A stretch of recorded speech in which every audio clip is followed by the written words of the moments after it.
Hello there, and welcome to Science for Sleep, where curiosity settles in beside you, and the universe becomes a little quieter, a little more patient, and maybe even a little more comforting as you drift toward rest. Tonight, we're taking a slow and steady walk toward one of the most extraordinary discoveries of our time, something that began as a distant point in the sky and gradually revealed itself as a gateway into the deepest questions we've ever asked. It's a place where light strains to escape, where gravity becomes almost unimaginable, and where our understanding of the cosmos shifted in a single moment when an image appeared that many people thought humanity might never see. This evening, as you get comfortable and your mind settles at its own pace, we're going to spend time with M87, the black hole that changed everything. I'd like to ease you into the story the same way the universe eased us into this discovery, not with urgency or pressure, but with small steps, familiar details, and simple questions that help your thoughts slow down. Before we dive too far into this immense subject, I'd love to know where you're listening from tonight. Maybe you're at home, tucked into a comfortable spot. Maybe you're unwinding after a long day. Or maybe you're already half asleep and letting these words carry your attention just enough to keep you company. Whatever the case, take a moment to notice the time where you are. Is it late evening? Early morning? One of those in-between hours where the world feels a bit quieter than usual? There's something fitting about settling into a calm space while exploring something as massive and distant as a supermassive black hole. If this gentle journey brings you even a bit of calm, or if learning about the universe helps you unwind as you're getting ready for sleep, I'd be grateful if you gave the video a like or subscribed. It helps this quiet little corner of the internet reach others who might need a soft place to rest their thoughts. And as always, take your time with this. Let your breathing fall into a natural rhythm and let your mind wander as much or as little as it wants. There's no rush and no expectation, just a slow path through a fascinating part of the universe. Now, as we turn toward the centre of this topic, imagine that somewhere far beyond the haze of city lights, beyond the thin layer of atmosphere cradling our planet, and beyond the familiar constellations you might recognise from childhood, there sits a galaxy called Messier 87. It's large, ancient, and brimming with activity. It contains stars by the trillions, clouds of gas stretching for thousands of light years, and clusters of material that have been swirling and evolving for billions of years. And at the centre of that galaxy sits something so heavy, so compact, and so powerful that for a long time we weren't even certain if it could truly exist in the form we imagined it. Yet there it was, waiting beyond our reach until technology finally caught up with our curiosity. But before we get to that moment when the first image appeared, it helps to understand how this subject gradually approached us over time. Black holes didn't start as dramatic scientific truths. They began as mathematical possibilities long before we could measure them or observe them directly. They were hypotheses, thoughts on paper, ideas that came out of equations about gravity and motion. They were treated cautiously from a distance, sometimes skeptically. The universe is full of things we imagine long before we confirm, and this was one of the biggest examples of that. As scientists studied the heavens, they began noticing certain signs: stars moving too quickly near invisible centres, gas swirling in patterns that hinted at an unseen force, jets of matter blasting outward from galaxies at incredible speeds, as if something deep inside them were twisting space itself. These clues came slowly over the years, building upon each other until the picture began to form. Something massive was hiding in plain sight at the heart of many galaxies, and one of the most dramatic examples was in M87. The story of how we reached the point of capturing an image of that black hole is full of small human moments. Countless nights spent in observatories, computer simulations that ran for weeks, discussions that stretched long into early morning hours, adjustments, recalibrations, tests, doubts, and breakthroughs. And underneath all of that was something both simple and extremely human, a desire to understand something larger than ourselves, a desire to see what had never been seen. Even before the first telescopes joined together to form a planet-wide array, people were already fascinated by what could be sitting at the centre of M87. The galaxy itself had been photographed countless times by amateur astronomers, professional researchers, and large observatories. It's a bright elliptical galaxy, easily recognised by the immense jet of material shooting out from its core. Even before we had detailed measurements, that jet suggested something extraordinary was happening in the centre. The power required to launch matter across thousands of light years at speeds approaching light itself was beyond anything ordinary. It required something capable of bending space, controlling energy, and influencing entire regions of the galaxy. That alone made M87 a subject of great curiosity. Yet even then, the idea of actually seeing the black hole's silhouette was considered nearly impossible. The object is 55 million light-years away. Its event horizon, though enormous compared to smaller black holes, still appears tiny when seen from here.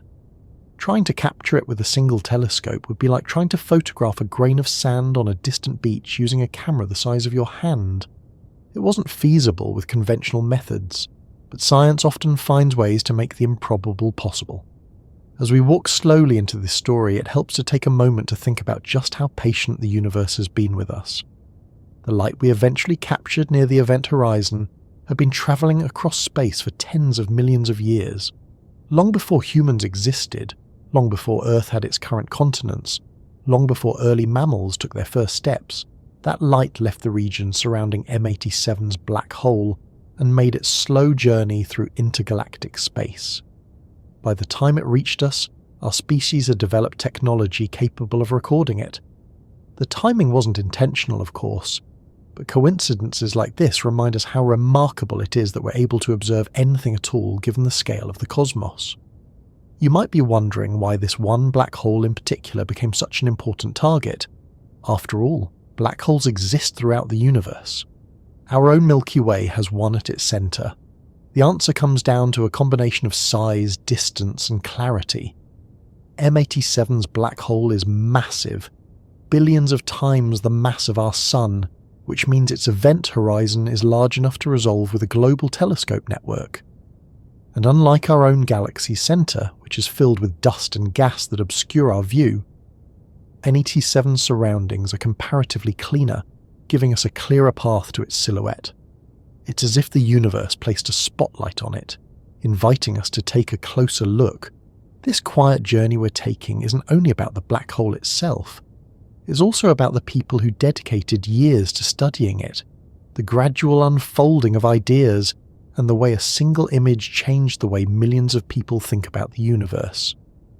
Sometimes a discovery affects only a small circle of researchers. M87 was different. When its image was revealed, it crossed boundaries. It reached people who had never been interested in astronomy, people who had never thought much about physics, people who saw a glowing ring on a screen and felt something shift inside them. The universe felt a little closer, a little more real, and a little more connected to our everyday lives. As you continue listening, let yourself settle into a comfortable rhythm. There's a lot to explore, but nothing needs to be rushed or pushed forward. Just let each moment pass naturally. If your eyes feel heavy, that's perfectly fine. If your attention drifts, you can always return whenever you're ready.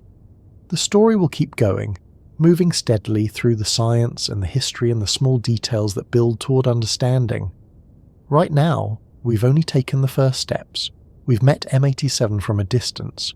We've acknowledged the strange and powerful object hidden at its centre. We've glanced at the decades of clues that brought us to this point, but this is just the beginning.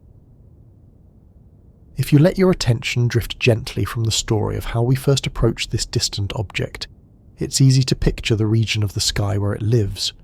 Somewhere beyond the familiar constellations you might notice during an evening walk, there lies a cluster of galaxies known as the Virgo cluster.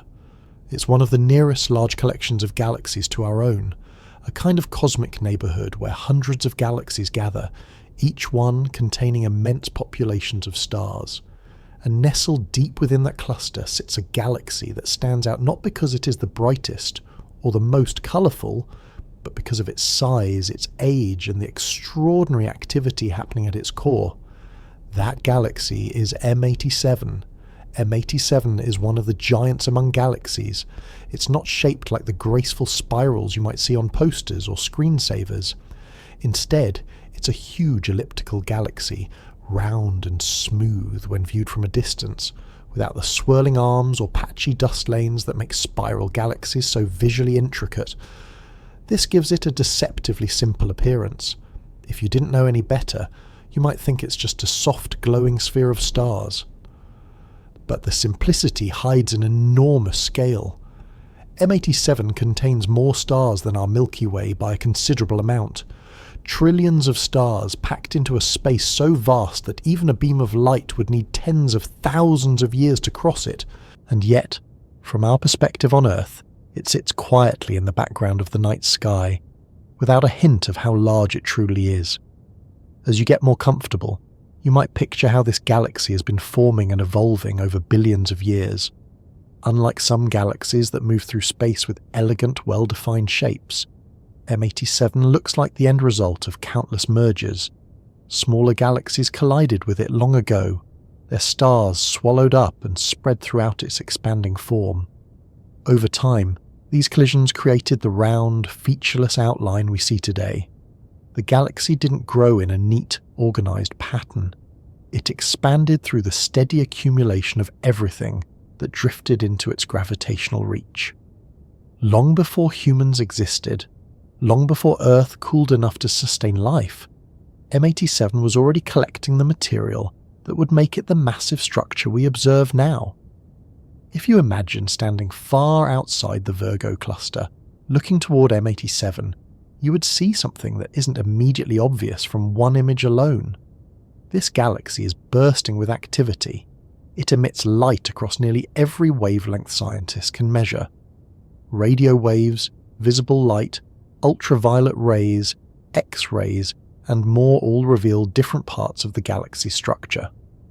These emissions tell us that something powerful is happening inside it, something that isn't occurring in most galaxies to such a dramatic degree, and that something is found at its centre. The centre of M87 is unlike most galactic centres we've studied.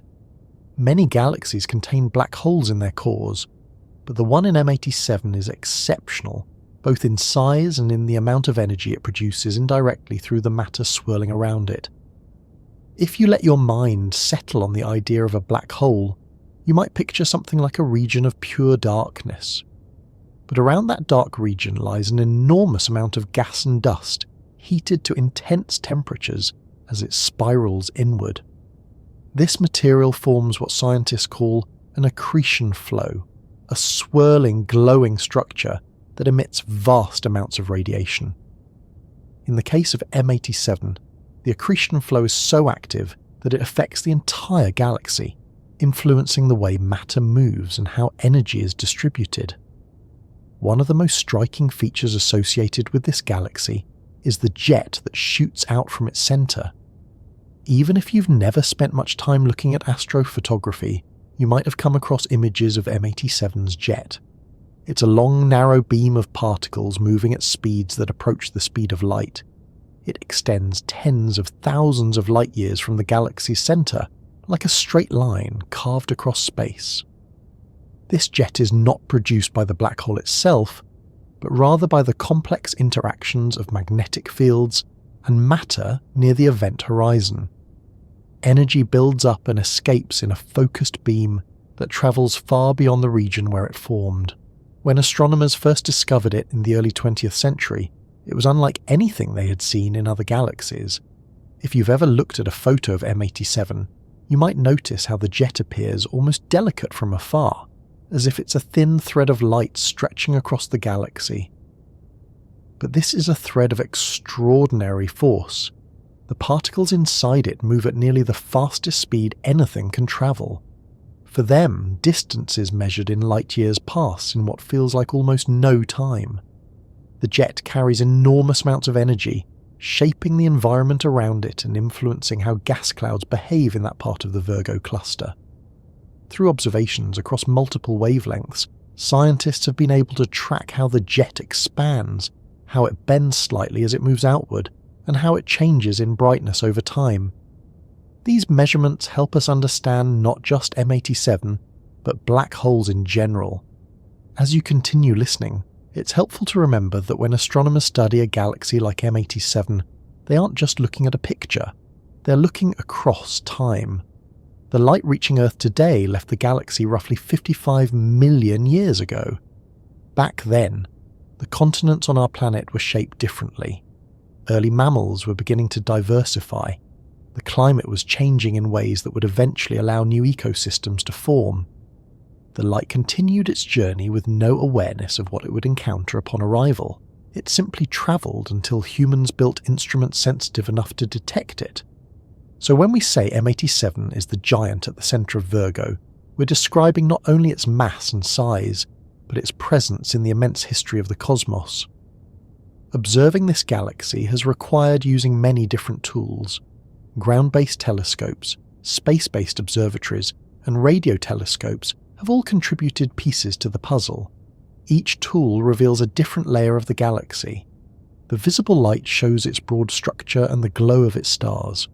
Radio waves reveal the jet and the activity near the core. X-rays show hot gas heated by interactions around the black hole. When combined, these observations give us a nearly complete portrait of the galaxy's behaviour. Scientists can follow the paths of high-energy particles, trace how gas moves in the central regions, and infer how much mass the black hole must contain to produce the effects we observe. Those effects are staggering. The black hole at the centre of M87 is believed to be billions of times more massive than our Sun. It's one of the largest black holes we've ever measured, and its mass influences the motion of stars far from the centre. Even stars located many thousands of light years away feel its pull. The sheer amount of material gathered in that region is hard to fathom. Yet despite its mass, the black hole itself is tiny compared to the galaxy. It occupies a region small in comparison to the distances between stars, but gravity doesn't need size to exert influence. The black hole's mass is concentrated into a volume so compact that space around it becomes warped in dramatic ways. This warping affects everything nearby, bending the paths of particles and shaping the flow of energy.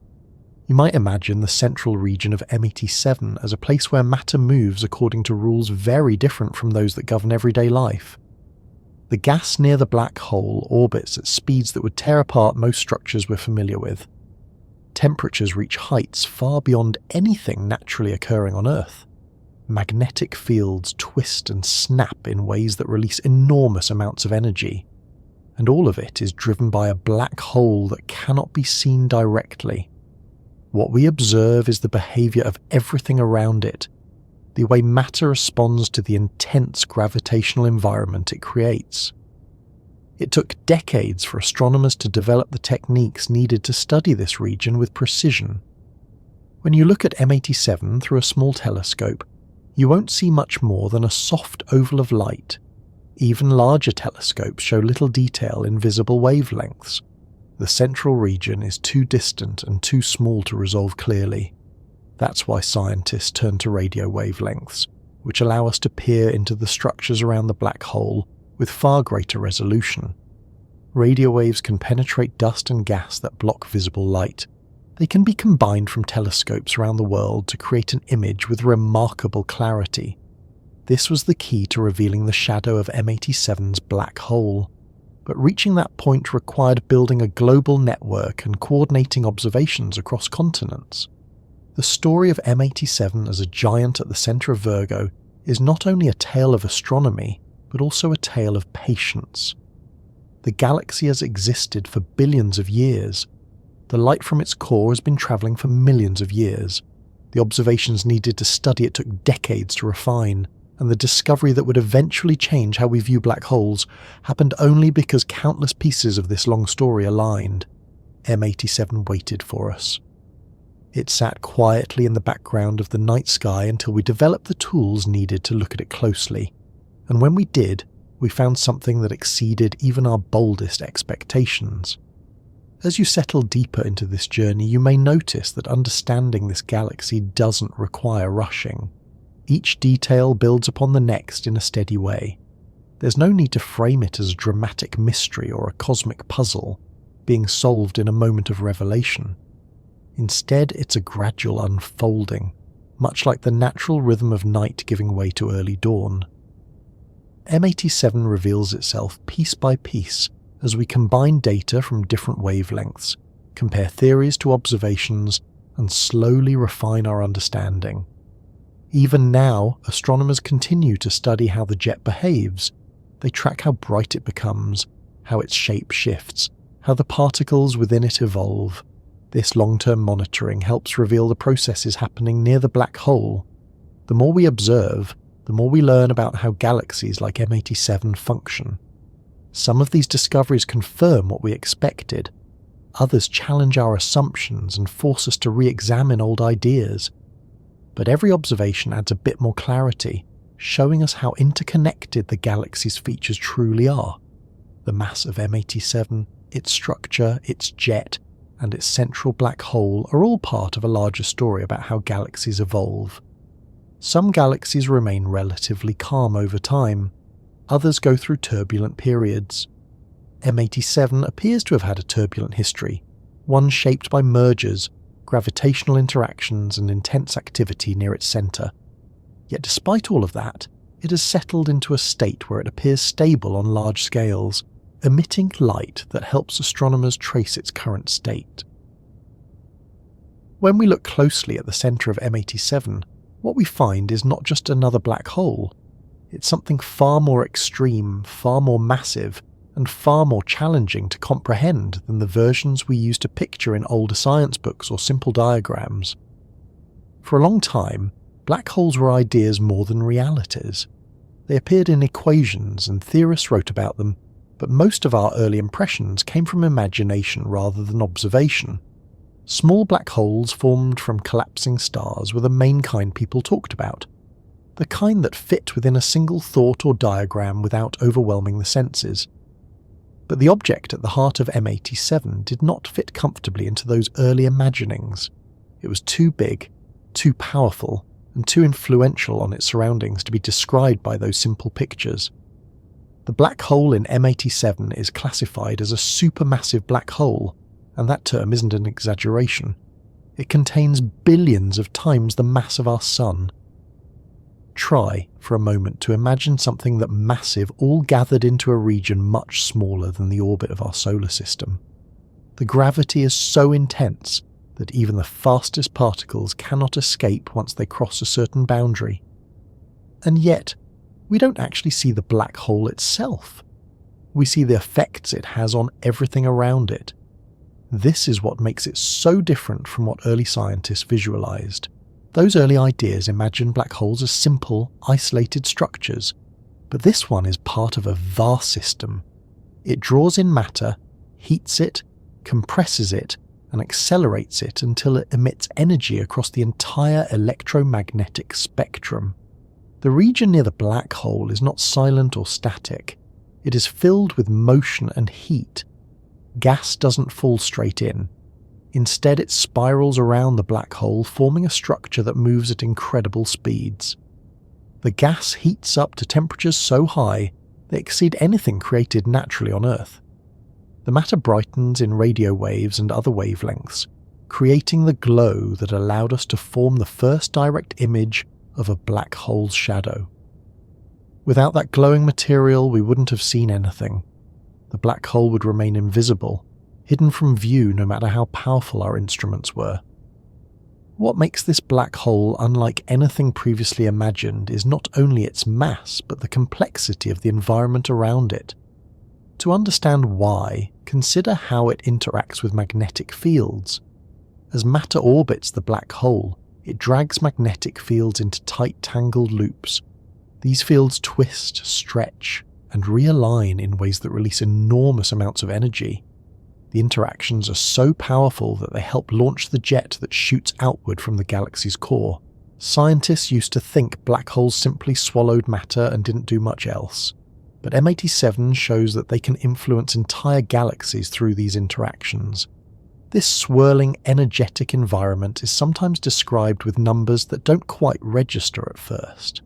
Temperatures reaching billions of degrees, particles moving at a significant fraction of light speed, a region where gravity is so strong that time passes differently compared to places farther away. While all black holes share these characteristics, the scale here is what makes M87 so extraordinary. Its mass allows it to shape matter and energy far beyond the central region. Even stars several thousand light-years away feel its influence. If you lived in a solar system orbiting within M87, the gravitational pull of this black hole would be a fundamental part of the landscape of your night sky. For a long time, scientists tried to model such a black hole using equations and simulations, but even the most advanced models struggle to capture all the details. So much was happening at once, and the conditions near the event horizon were too extreme to replicate in any laboratory. The only way to truly understand what this black hole looked like was to observe it directly, or at least observe the material near it as clearly as possible. But observing it came with enormous difficulties. The region we needed to see was extremely small when viewed from Earth. Even though the black hole itself is billions of kilometers across, it appears tiny because of the immense distance. It's similar to trying to see a very small object on a distant hill. Even if the object itself is large, distance compresses it into a point almost too small to distinguish. To make things more challenging, the material around the black hole is constantly changing. The flow of matter shifts, the brightness fluctuates, magnetic fields rearrange themselves. Everything is in motion. Imagine trying to take a clear photograph of something that not only sits far away, but also changes shape and brightness over time. And even if you manage to photograph it, the limits of resolution mean the image may look blurry or incomplete. Yet despite these challenges, scientists pursued this black hole because it represented a kind of ultimate test. If we could see the shadow of the event horizon in M87, we could confirm predictions made by general relativity. We could observe how light behaves in extreme gravitational fields, and we could compare the image to the models developed over decades of research. As you soften your thoughts and let this story move at its own pace, it might help to picture what early scientists thought a black hole might look like. Some imagined it as a simple dark sphere surrounded by a faint halo of light. Others pictured swirling patterns or pure darkness without any surrounding glow. But what came out of M87 was far more structured. The black hole's shadow didn't appear as a simple circle. It showed a ring of light brighter on one side, dimmer on the other. That asymmetry came from the motion of material around the black hole. Gas moving toward us appears brighter because of the way light behaves in relativistic conditions, while gas moving away from us appears dimmer. This detail alone confirmed that the material was orbiting at incredible speeds, and that the gravitational field was warping the light around it. Before the image was captured, computer simulations predicted what we might see. These simulations used the equations of general relativity to trace how light would travel near a black hole. The model showed a bright ring surrounding a dark shadow. But predictions are never the same as direct observations. Many scientists wondered whether the real environment around M87's black hole might differ from the models. Perhaps the gas would be too turbulent. Perhaps the magnetic fields would distort the image. Perhaps the resolution of the telescopes would not be sharp enough. Many uncertainties lingered even as the Event Horizon telescope prepared to observe it. The moment the real image appeared, it was immediately clear that this black hole was not simply a theoretical construct. It was a physical object with a specific shape and behavior. Seeing the bright ring in the dark center confirmed decades of physics. It also showed details that expanded our understanding of black hole environments. Even something as simple as the thickness of the ring provided clues about the temperature, density, and motion of material near the event horizon. Scientists could compare these details with simulations and adjust their models accordingly. Another aspect that makes this black hole so different from what people imagined is its stability over long periods of time. Smaller black holes can change quickly, The matter around them varies from moment to moment, but M87's black hole, with its immense mass, moves at a slower pace. The structures near it evolve, but not so rapidly that we lose track of them. This stability gave scientists confidence that they could capture an image that represented more than a fleeting moment. The brightness around the black hole shifts, but the overall structure remains similar for extended periods. This made it an ideal target for the first image of an event horizon. As you let your breathing relax into whatever rhythm feels natural, you might notice how each part of this story builds on the last. Nothing about the environment near this black hole is simple. Everything is connected. The motion of the gas influences the brightness. The magnetic fields influence the motion. The mass of the black hole influences everything around it, and the light emitted from the material must navigate all of these influences before escaping into space and eventually reaching Earth. The path of each photon is shaped by the gravitational field. Some light bends around the black hole completely and returns to where it came from. Other light curves around partially, creating the structure that makes the ring visible. Some light falls inward and disappears entirely. What remains is a collection of light that shows the outline of the event horizon's shadow. This black hole also challenged earlier ideas about how jets form. For many years, scientists weren't entirely sure how black holes launch jets at nearly the speed of light. The magnetic fields near the event horizon seemed important, but the exact mechanism was unclear. Observing M87 helped clarify how the rotation of the black hole and the movement of matter combine to generate these jets. The black hole's spin plays a crucial role. As it rotates, it drags space around with it, twisting the magnetic fields and providing the energy needed to launch the particles. The jet from M87 helped confirm these ideas.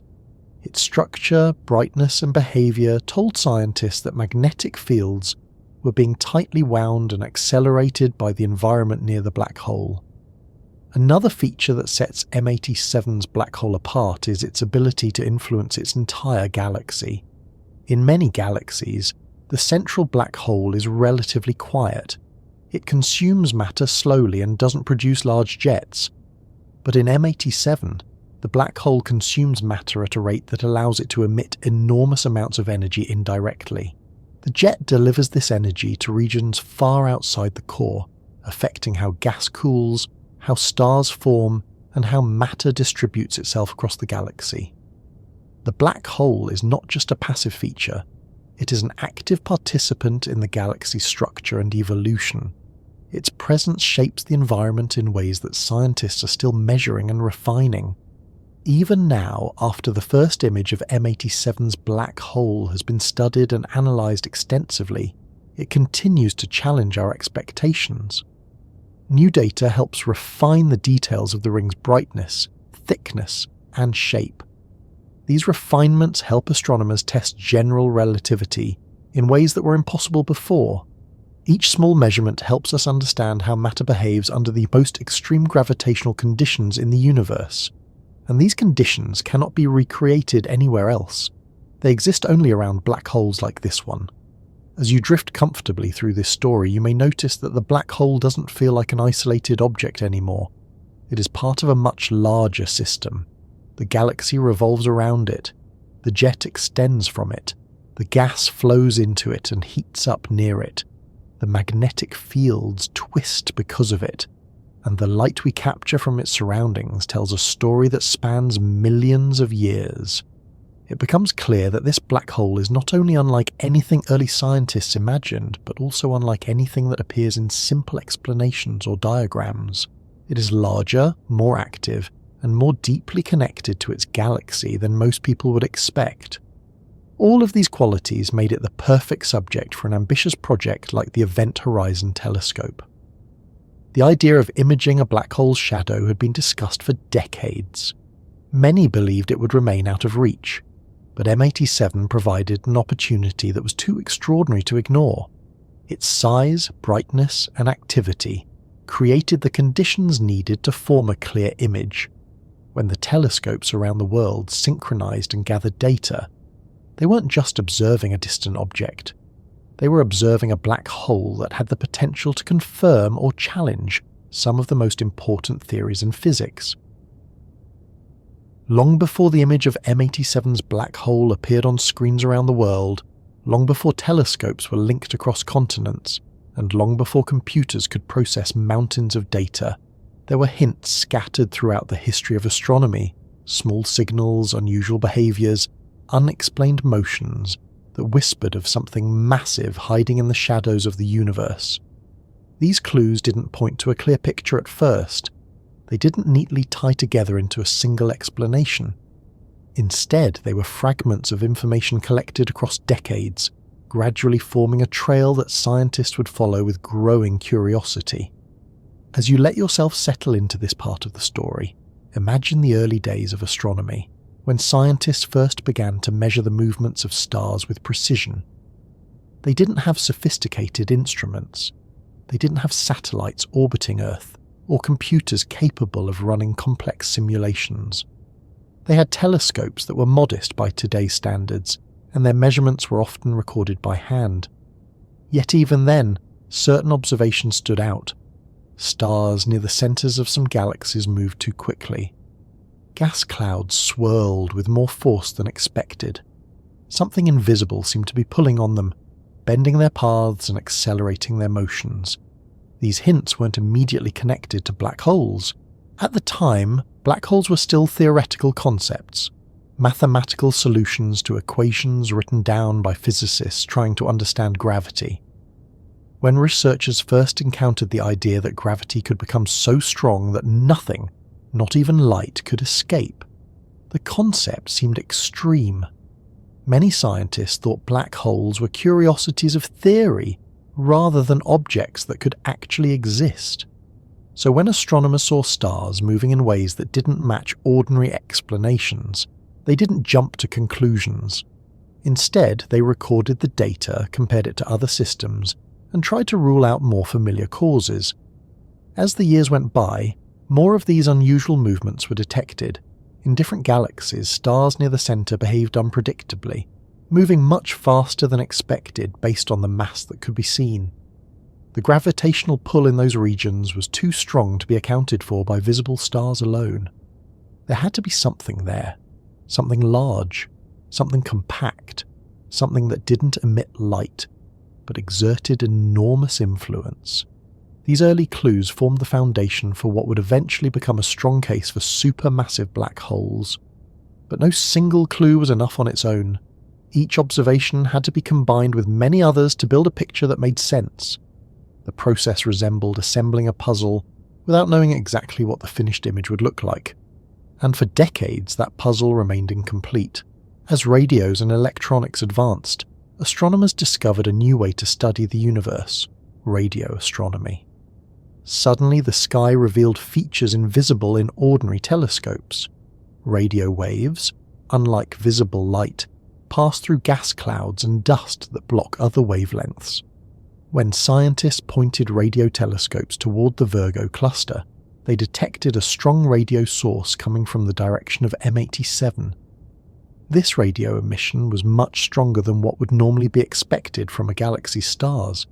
Something near the centre was producing it, and not just producing it, but generating it at levels that suggested incredible energy.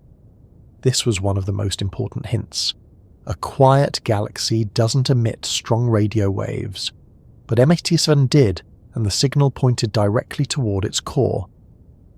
As research continued, another clue emerged.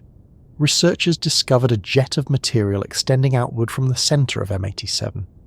This feature had actually been photographed in the early 1900s, but it wasn't well understood at the time. Photographic plates showed a faint streak coming from the galaxy's core, but no one knew what could create something so narrow and so long. Later observations showed that the jet contained charged particles moving at speeds close to the speed of light. No ordinary star or cluster of stars could produce such a structure. It required a mechanism that involved extreme gravity, strong magnetic fields, and incredible energy output. Once again, the clues pointed to something powerful buried in the galaxy's core. but astronomers still lacked direct evidence of what that object was. In the middle of the 20th century, new instruments allowed researchers to study the central regions of galaxies more closely.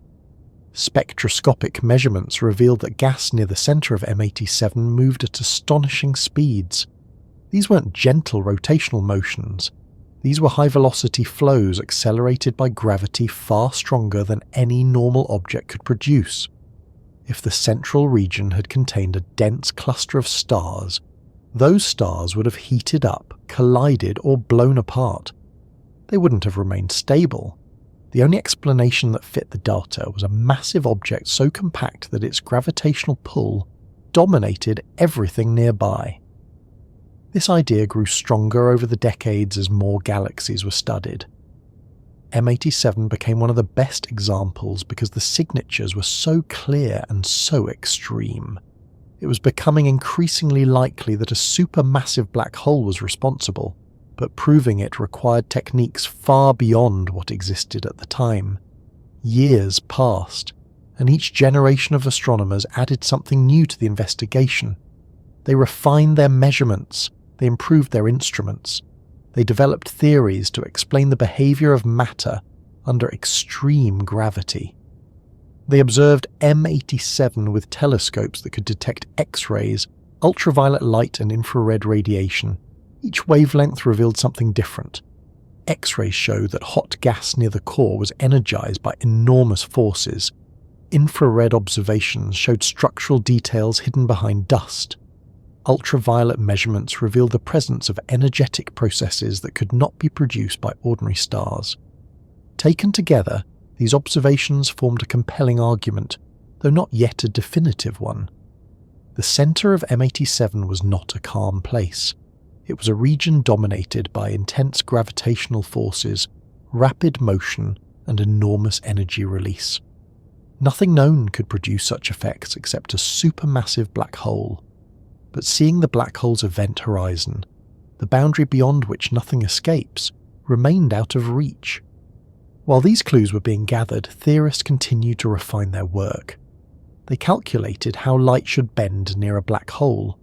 They explored how matter should orbit in the intense gravitational field. They predicted the shape of the shadow cast by a black hole when surrounded by glowing material.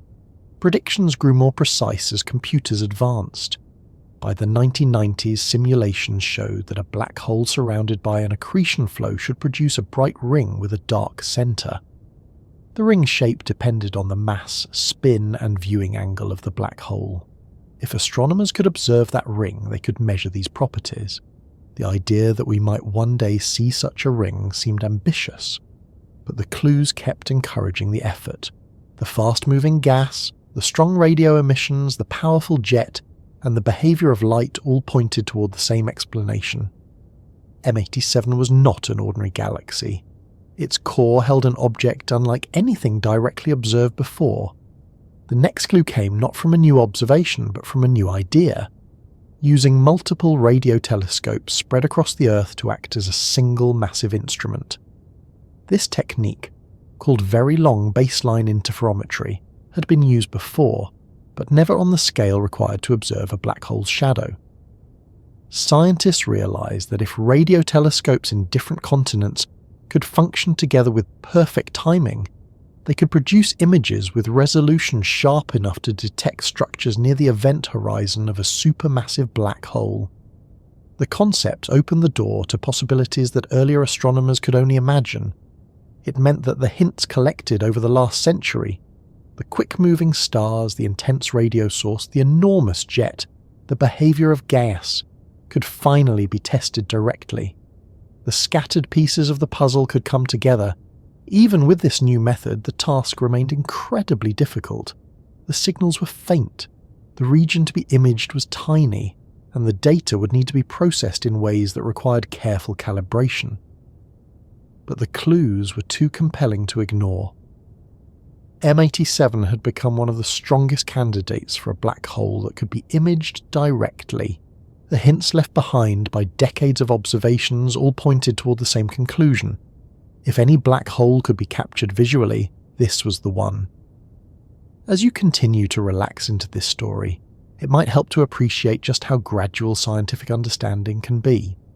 There are moments of excitement, of course, but most discoveries build slowly, piece by piece, with long stretches of uncertainty in between. The story of M87's black hole is an example of that slow accumulation of knowledge. Each observation deepened the picture, each improvement in instrumentation revealed a bit more, and each refined theory provided a better framework for interpreting the data. Throughout much of the 20th century, astronomers debated how to interpret the clues.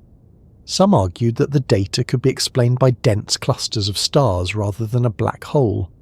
Others suggested exotic forms of matter, but as the hints accumulated, the alternatives became less and less plausible. A star cluster would not remain stable under such intense gravity. Exotic matter did not fit the observed behaviours.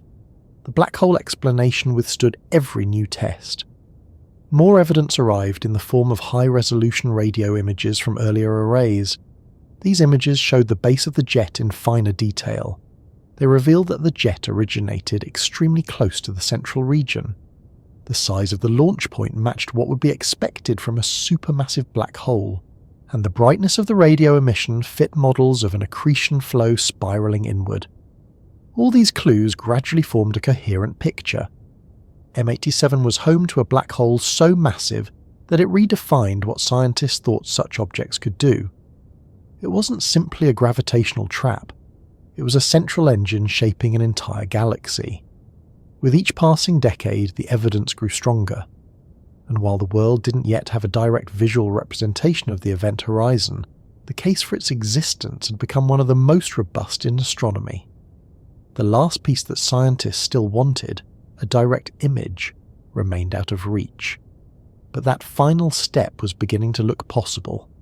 If you let your thoughts soften as you imagine this timeline, it becomes clear that breakthroughs often come from long periods of preparation.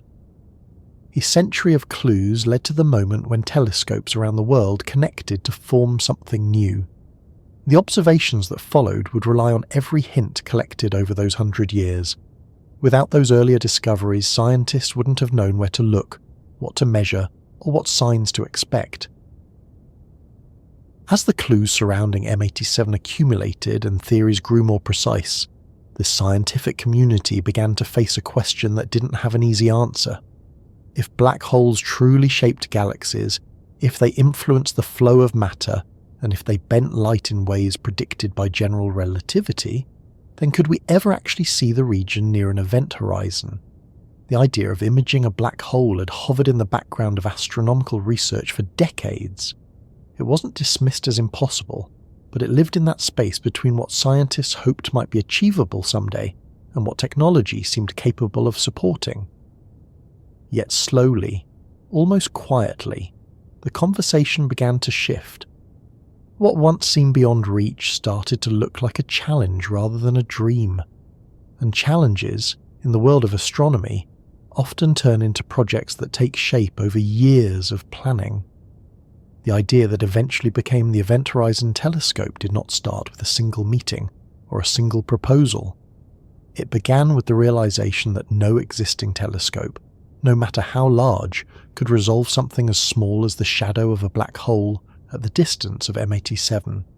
Even the largest telescopes in the world could only capture faint hints of the structure around the black hole. The resolution simply wasn't enough. The event horizon appeared too small in the sky. This wasn't because the black hole was physically small, it was enormous, but because it was so far away. Distance shrinks even the most massive objects into tiny points of light. To overcome this limitation, astronomers turned to a technique that had been slowly developing over the 20th century. It was called very long baseline interferometry, and it allowed distant radio telescopes to work together, combining their data to simulate a much larger telescope. The key insight was that two telescopes separated by thousands of kilometers could act like a single instrument with a diameter equal to the distance between them. The farther apart the telescopes were, the sharper the resulting image could become. This method had already been used to study distant galaxies, quasars, and other exotic objects. but using it to observe something as small as a black hole's shadow required scaling it up in a way no one had attempted before. As these ideas gained momentum, scientists began discussing what it would take to create a network of telescopes with baselines large enough to resolve regions near the event horizon. The answer eventually pointed toward a simple but ambitious conclusion. The entire Earth would need to function as one coordinated telescope. No single observatory, no single country, and no single continent could provide a baseline long enough. Only by linking telescopes spread across the globe could researchers achieve the resolution needed to see the shadow of a black hole. This realization marked the birth of what would become the Event Horizon Telescope, though the name would come later. In the early discussions, the focus wasn't on branding or formal organizational structure. It was on the science, the pure, steady question of whether such a network was technically possible. Could telescopes separated by oceans and continents be synchronized precisely enough to collect data simultaneously? Could that data be recorded with enough accuracy to capture the complex signals produced near a black hole? Could the observations be processed in a way that produced an image rather than a tangle of noise? These questions required more than answers written in grant proposals or research papers. They required experiments, and that meant bringing together specialists from many fields: radio astronomers, engineers, atmospheric scientists, signal processing experts, theorists, and computer scientists. The effort would need precise timing systems, highly stable atomic clocks, specialized receivers, and instruments capable of recording huge volumes of data. It was clear from the beginning that this would not be the work of a single institution. It would require cooperation on a global scale. One of the first major steps came from scientists who were already using high-frequency radio observations to study black hole environments.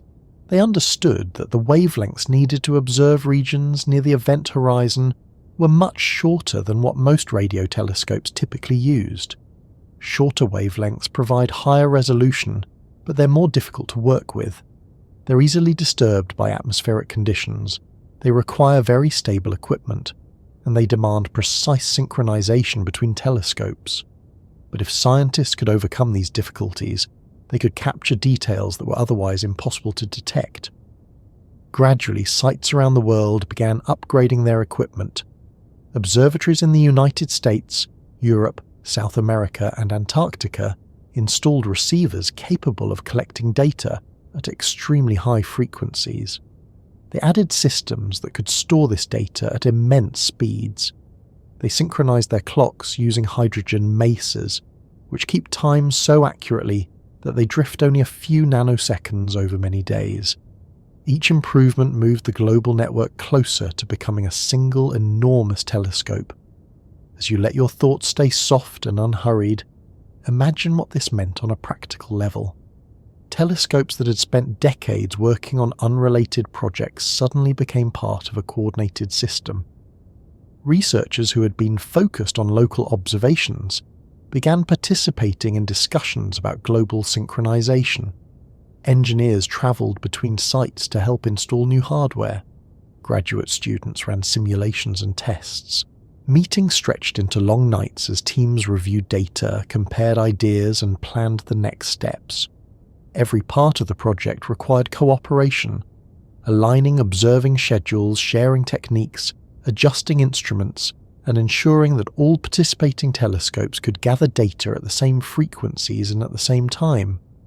The emerging network didn't yet have an official name, but it was becoming clear that this was more than an experiment.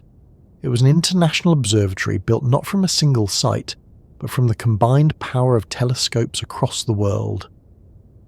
The phrase Event Horizon Telescope eventually began to circulate. It captured the essence of the project, a telescope designed to observe the region near a black hole's event horizon. It wasn't a poetic description, it was a literal one.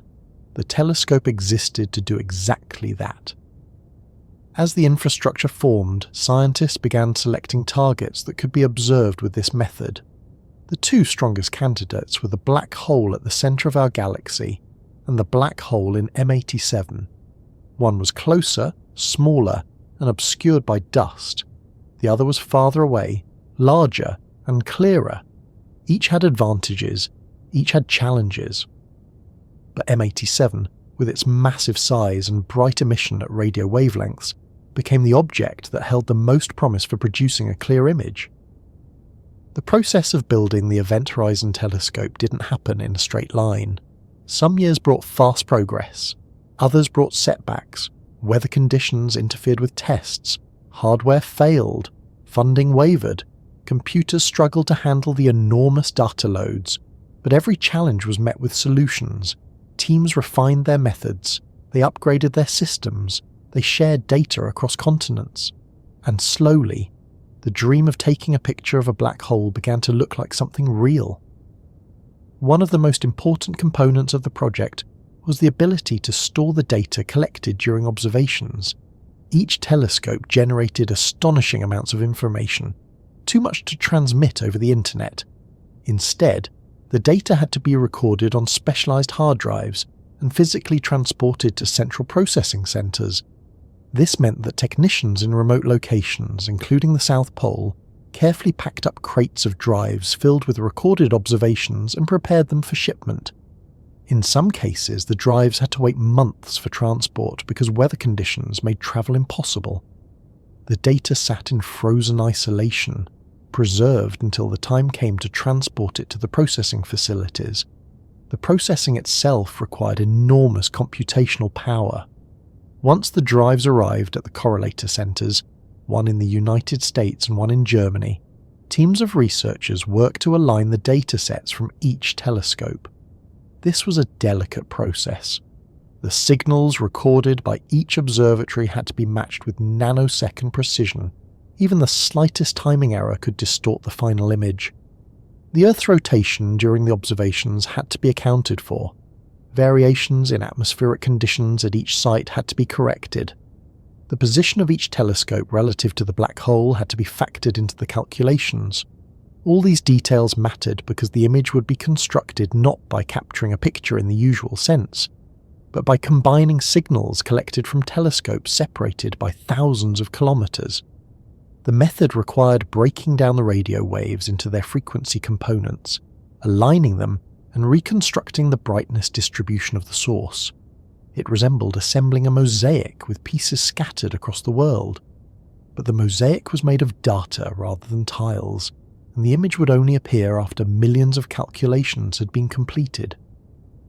As the collaboration grew, so did the realization that observing a black hole would require not just hardware and software, but a coordinated effort involving hundreds of researchers across different fields. Conferences began, including sessions dedicated to the project. Researchers from different backgrounds found themselves working together in ways that crossed disciplinary boundaries. Instrument specialists collaborated with theorists. Observational astronomers worked with computer scientists. Small research teams merged into larger units. Emails, video calls, and shared documents kept the entire network connected. All of these steps contributed to the birth of the Event Horizon Telescope, but perhaps the most defining moment came when the collaboration agreed that the system was ready to attempt its first major observations. Years of preparation, testing, and refining had led to this point. The telescopes were synchronized, the hardware was installed, the system had passed enough preliminary tests to move forward, and the scientists believed that if conditions cooperated, the network could gather the data needed to resolve the region around a black hole. The decision to proceed was made with both excitement and caution. Success wasn't guaranteed. Weather could interfere, equipment could malfunction, timing could drift. Any number of issues might prevent a clear result. But the collaboration moved forward because the only way to achieve the goal was to try. The scientists who had spent years preparing for this moment knew that even partial data would help refine the system, and if everything worked, they would gather information never before captured. As you continue settling deeper into this narrative, it becomes clear that the birth of the Event Horizon Telescope wasn't a sudden event. It was the culmination of steady, persistent work carried out over many years. The idea grew from scattered discussions into a focused project. Researchers contributed their expertise from around the world. Telescopes upgraded their equipment to match the necessary standards. New methods were developed to process the data. The project took shape not because of a single moment of inspiration, but because of the slow accumulation of effort, much like the accumulation of clues that led scientists to suspect a supermassive black hole in M87. The Event Horizon Telescope was ready to observe. The question now shifted from whether it could be built to whether it could succeed in gathering data sharp enough to reveal the shadow of a black hole. When the preparations were finally in place and the network of telescopes had been upgraded, calibrated, and connected in new ways, the focus shifted toward the next challenge. It wasn't enough to simply have the instruments ready. The Earth itself had to become part of the tool. The entire planet needed to act as a single, coordinated eye looking toward the same point in the sky.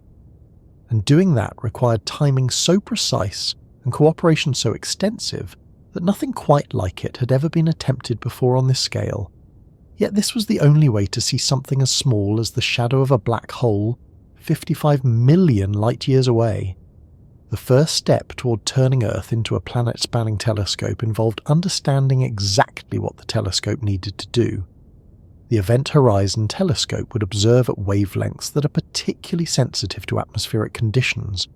Water vapor, temperature variations, and even slight disturbances in the air could distort or weaken the signals arriving at each telescope. For the technique to work, each observatory would need clear skies, stable atmospheric conditions, and instruments operating at precisely the same frequency. If any telescope in the network encountered conditions that disrupted the signal, whether due to weather, hardware, or timing, the entire dataset could be affected.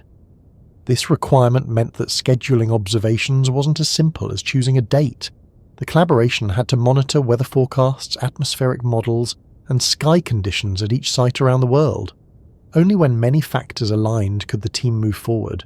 Each telescope site had its own climate. Some were high in the mountains, where thin air offered excellent observing conditions but unpredictable weather. Others were in deserts, where dry air reduced atmospheric interference, but winds and temperature swings posed challenges. One site was at the South Pole, where temperatures dropped far below freezing, and winter nights lasted months. Coordinating these different environments required patience and flexibility. As you listen comfortably, you might imagine the Earth slowly rotating beneath the sky, carrying each telescope across different positions relative to the target. This rotation was actually one of the key elements of the technique. As the planet turns, the distance between each pair of telescopes changes slightly, altering the effective baseline used to image the black hole. This variation, combined with a full network of telescopes, allows astronomers to sample different parts of the black hole's structure. It's similar to the way you might walk around an object to see it from different angles, except in this case the changing angles came from Earth's rotation. To take advantage of this natural motion, the telescopes had to begin observing at nearly the same moment. They had to collect data with extraordinary precision.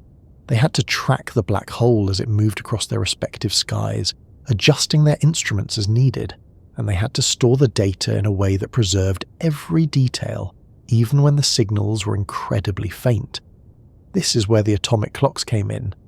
Each telescope had a hydrogen maser, a type of clock that keeps time so steadily that it drifts only a tiny amount over many hours. These clocks ensured that every piece of data recorded during the observations could be synchronized later during processing. Without these clocks, there would be no way to align the signals accurately, and the entire effort would fail.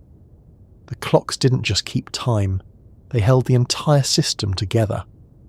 As the observation period approached, teams at each site prepared to operate around the clock.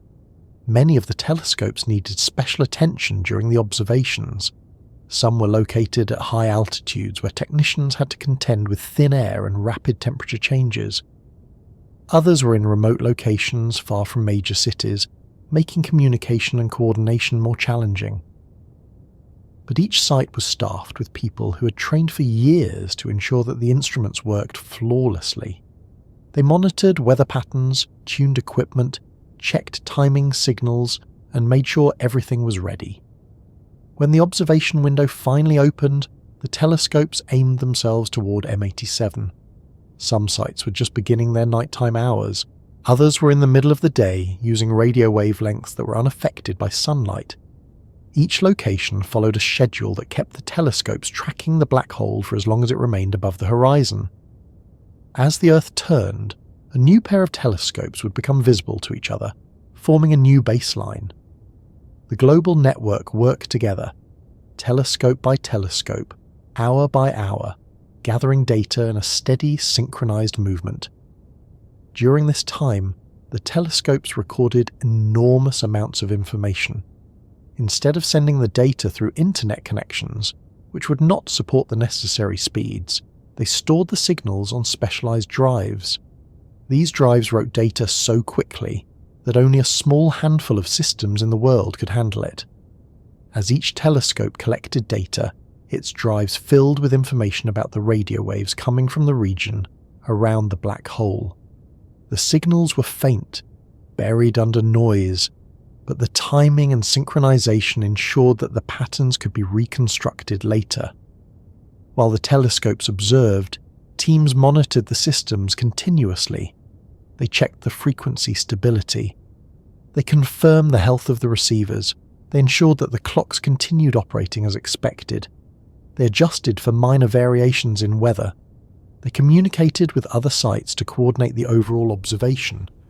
In some places, the work stretched late into the night. In others, it began before sunrise. The collaboration wasn't just global in scope. It was global in time as well, with different teams working in overlapping cycles.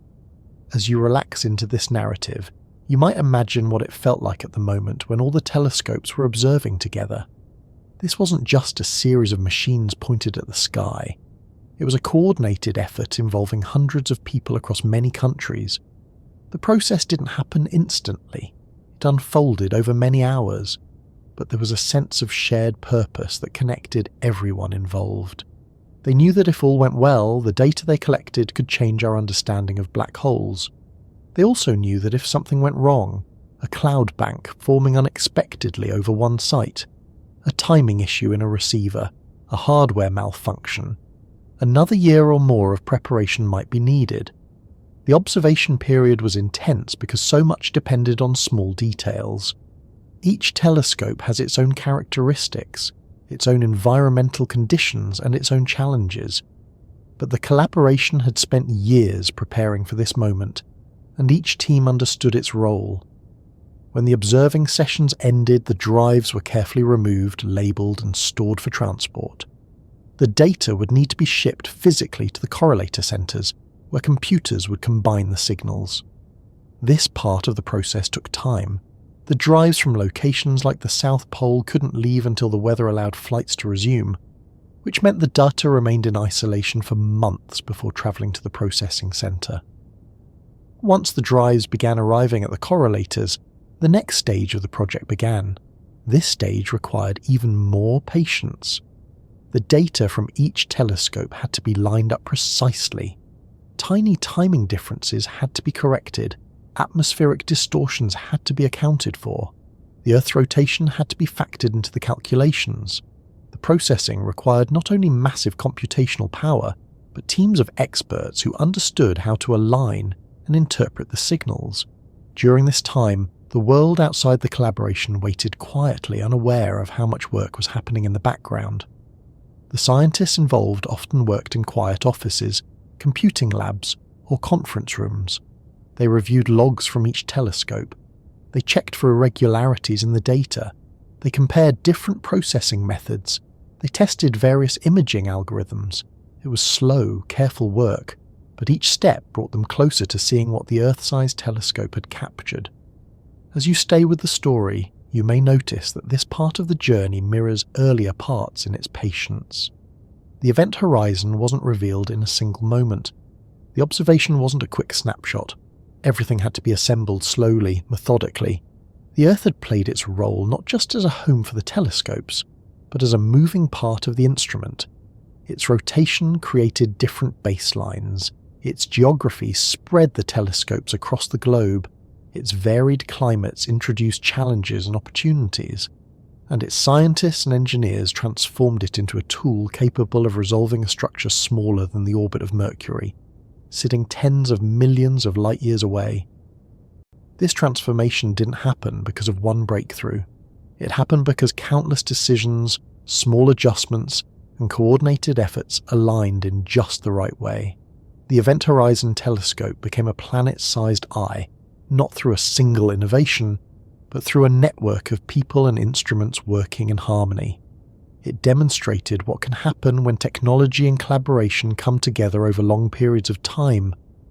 The result was an instrument unlike any built before. When all the data had been gathered, and the Earth-sized telescope had finished its long session of coordinated observing, the next part of the journey involved something far less visible, but just as important. It was time to examine the signals themselves. The observations were done, but seeing the shadow of the black hole depended entirely on what the data contained. Each telescope in the array had recorded faint traces of radio waves coming from the region around M87's event horizon. These signals had travelled millions of years before being captured on Earth. They carried information about the motion of matter, the bending of light, and the strength of gravity in one of the most extreme environments in the universe. Now they sat quietly inside stacks of hard drives, waiting to be combined into something meaningful. To understand what this meant, it helps to picture the nature of the light the telescopes were trying to capture. This wasn't ordinary light. It wasn't the type that illuminates a room or paints a sunset. It wasn't even visible to the human eye. The light that the Event Horizon Telescope captured travelled through space as radio waves with wavelengths measured in millimeters. These waves came from the hot, swirling material near the event horizon of the black hole. They were produced by electrons spiralling through magnetic fields at tremendous speeds, releasing energy in the form of radiation. This radiation passed near the black hole, bending around its intense gravity, creating patterns of brightness and darkness that held clues about the invisible boundary itself. But gathering this radiation was only the first step. The real work began with making sense of it. The data from each telescope was not a photograph. It was a record of incoming signals over time. These signals were mixed with noise from the atmosphere, technical variations from each telescope's equipment, and natural cosmic background fluctuations. The data did not arrange itself neatly. It had to be carefully aligned and interpreted before it could form anything resembling an image. This process was delicate because the signals were faint and easily distorted.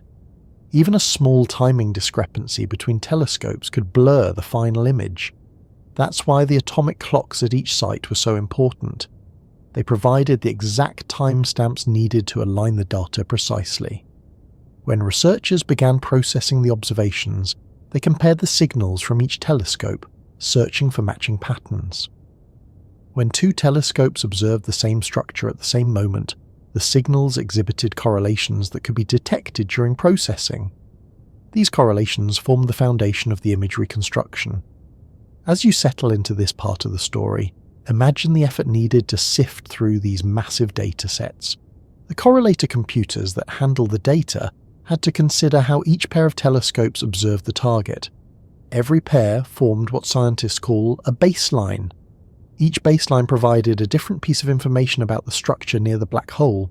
With telescopes scattered across the globe, the number of baselines grew large enough to sample many parts of the image.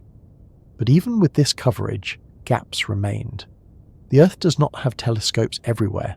There are areas over oceans or inaccessible regions where baselines cannot form. To complete the image from these incomplete pieces, scientists had to rely on algorithms designed to reconstruct the missing information as accurately as possible. At this point, the work involved not only astronomers but also experts in imaging, statistics, and computer science. They developed multiple algorithms to produce independent reconstructions, ensuring that no single method could dominate the interpretation. Each algorithm approached the problem differently. Some aimed to find the simplest structure consistent with the data. Others placed constraints on how bright or how smooth the image should be. Some methods filled in missing information by comparing the black hole environment to simulated ones based on physics. The goal wasn't to produce identical images, but to find consistent patterns across different methods. Before scientists applied these algorithms to the real data from M87, they tested them using synthetic data sets. These tests used simulated black hole environments that mimicked what the Event Horizon Telescope might have captured. The tests helped researchers refine the algorithms and understand how they behaved in different scenarios. They allowed teams to identify potential biases and adjust for them. By the time the real data arrived at the correlator centers, the algorithms had been tested extensively, and the researchers had a clear sense of how reliable the methods might be. But even with all this preparation, the moment when the real data was first processed carried a sense of uncertainty. No one knew exactly what the image would look like. The simulations provided expectations. The theories offered guidance. The clues from decades of hints pointed toward a certain structure. But nature doesn't always match expectations.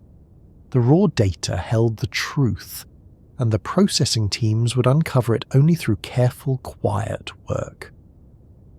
As the correlators began aligning the signals, small pieces of the structure started to appear in the intermediate outputs. They weren't yet images in the way we normally think of them. Instead, they looked like patterns of brightness variation, hints of structure without sharp edges. These intermediate results suggested that the region near the black hole did contain a ring-like formation, but the full picture was still buried amid countless adjustments and calibrations. To ensure that human expectations didn't influence the final result, the collaboration followed strict procedures. Multiple teams worked on the data independently. They didn't share results at first. They used different software packages, algorithms, and assumptions to avoid converging too quickly on a specific image. This separation helped reduce bias. It allowed each team to reach its own conclusions before comparisons were made. Meanwhile, theorists continued to refine their models. They predicted how matter should behave near the event horizon of a black hole with M87's mass and spin. They calculated how light should bend as it moved through the curved space around the black hole. They simulated the likely thickness of the ring, the asymmetry caused by the orbiting gas, and the appearance of the shadow. These predictions guided the imaging teams, but they did not dictate the results. As more of the data was processed, the correlations between telescope pairs became clearer. These correlations revealed the underlying structure of the light distribution near the black hole. The bright ring that theorists predicted began to appear in multiple reconstructions, not as a single ring, but as a consistent pattern emerging from different methods. The dark center, the shadow, also started to form as an area of reduced brightness. It wasn't completely dark. Noise, gaps in coverage, and atmospheric effects added irregularities, but the shape was unmistakable. It resembled the silhouette predicted by general relativity. At this stage, the collaboration began the process of comparing the independent reconstructions. Slowly, cautiously, they examined where the images overlapped. If all teams saw a bright ring, that ring was likely real. If all teams found the shadow in the same location, that shadow was not an artifact. The consistency across methods built confidence in the result. The differences helped refine the interpretations. Teams worked together to resolve discrepancies, examining how each algorithm weighed the data. The algorithms were not the only tools used during this phase. The researchers also built physical intuition by comparing the images to simulated models. The ring's brightness varied depending on the angle of observation and the speed of rotation of the gas. By comparing the observed ring's brightness asymmetry to models, they could estimate the orientation of the black hole and the direction of the rotation. These comparisons helped determine the black hole's spin axis, relative to Earth and the galaxy around it. The process required patience. There were no shortcuts. Each step depended on the accuracy of the previous one. As you continue relaxing, you might imagine the slow rhythm of this work. People sitting in quiet labs, reviewing plots and diagrams, conversations drifting across meeting rooms, hours spent calibrating signals, days spent running algorithms, It wasn't the kind of discovery that happened with sudden flashes of insight. It unfolded like a long, steady sequence, each step revealing a little more. Once the teams felt confident in the consistency of their independent results, they began merging their efforts. They produced a final set of images that reflected what the collaboration as a whole agreed represented the most accurate reconstruction. The bright ring was clear. The shadow was distinct. The thickness of the ring matched predictions from relativity. The asymmetry matched the expected Doppler boosting from gas orbiting near the event horizon. Every part of the image connected to long-standing theories. But before the collaboration could share the results with the world, they had to confirm that no alternative explanations could account for the image. They compared the data to models without black holes, including dense clusters of stars or objects composed of exotic theoretical matter. None of these alternatives matched the observations. Only a supermassive black hole, surrounded by an accretion flow and governed by general relativity, produced a structure that matched the image. As the analysis moved toward completion, members of the collaboration began to understand the significance of what they were seeing. The ring wasn't perfect. The shadow wasn't a crisp outline, but the overall structure was unmistakable. They were catching light that had skimmed the edge of an event horizon. They were witnessing the shapes formed by gravity so strong that even photons bent into curved paths. They were observing something that had existed in theory for more than a century but had never been directly seen. As this realization took shape, the atmosphere among the teams shifted. There was still caution, still a need for verification, but also a growing sense of accomplishment. Years of work had come together. The Earth-sized telescope had done what it was designed to do. The faint radio waves that had travelled across millions of light-years had left behind a pattern that scientists could interpret. The image was real, and it showed exactly what they had hoped to find. Through all of this, the black hole itself remained unchanged. It didn't react to being observed. It didn't know that its silhouette was being assembled in distant labs. It continued bending light, moving matter, and shaping the galaxy around it as it had for billions of years. But for the first time, humanity had a way to see what its gravity looked like. Not its form, but the effect it had on the world around it. Even now, thinking about the moment when the image first emerged, it's easy to appreciate how much time, effort, and collaboration it represented. But the journey didn't end with the image appearing in a computer display. That moment was only the beginning of understanding what the light had revealed. When all the processing, cross-checking, calibrating, and algorithm testing had been completed, the teams involved in the Event Horizon Telescope collaboration approached a moment that had been building for years. It wasn't loud or dramatic. It didn't arrive with fanfare. Instead, it unfolded quietly inside a handful of rooms where researchers sat in front of computer screens, watching as the results of months of analysis appeared as pixelated structures, curves of brightness, and patterns that hinted at something familiar. The day the image finally emerged wasn't a single instant, but a gradual realization spreading among people who had spent years preparing for this moment. It began with separate groups who had been working independently. Each group had followed strict guidelines to ensure that no one influenced another's work. They used different software packages, different assumptions, and different methods. The purpose wasn't redundancy, it was protection. Protection against human bias, against expectations shaping the data, and against subtle errors slipping through unnoticed. If all the groups produced something similar, despite using different techniques, then the structure would likely be real. When the first group generated an image that resembled a ring with a darker center, it brought a moment of silence rather than celebration. The researchers stared at the image, cautious and aware of how much was at stake. They checked their inputs again. They verified that the algorithms had run properly. They asked if something else, some artifact of the processing, might have created a false structure. They didn't immediately call it a black hole shadow. They called it a result that needed to be compared. At another location, a second team completed its reconstruction. This group had approached the data differently, using separate assumptions about how to treat missing information and how to smooth the brightness distribution. Their software had been tested in different ways and refined with different datasets. When their image also showed a ring-like formation with a dark core, the room grew quiet in the same way. The researchers knew that coincidences of this sort were rare, but they also knew the importance of caution. They set the image aside and documented their process step by step. A third team finished its independent reconstruction, then a fourth. Each team had worked in isolation, unaware of the details in the other's images. Step by step, the patterns emerged. A bright ring, an asymmetric brightness profile caused by the extreme motion of matter, and a consistent circular shadow. The images were not identical, they didn't need to be, but they matched in their essential structure. 4 independent teams had seen the same thing.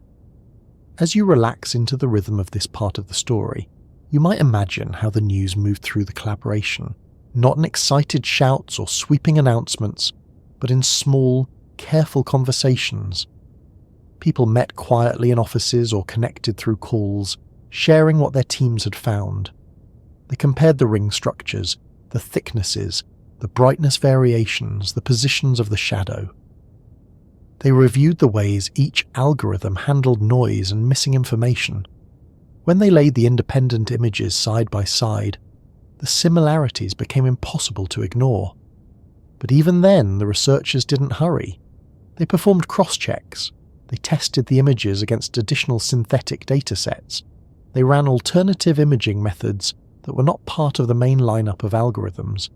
They checked for instrumental effects that might mimic the features they saw. They repeated calibration steps.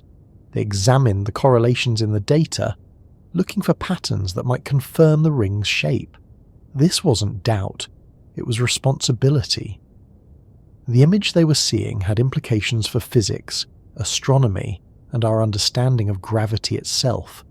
It couldn't be rushed.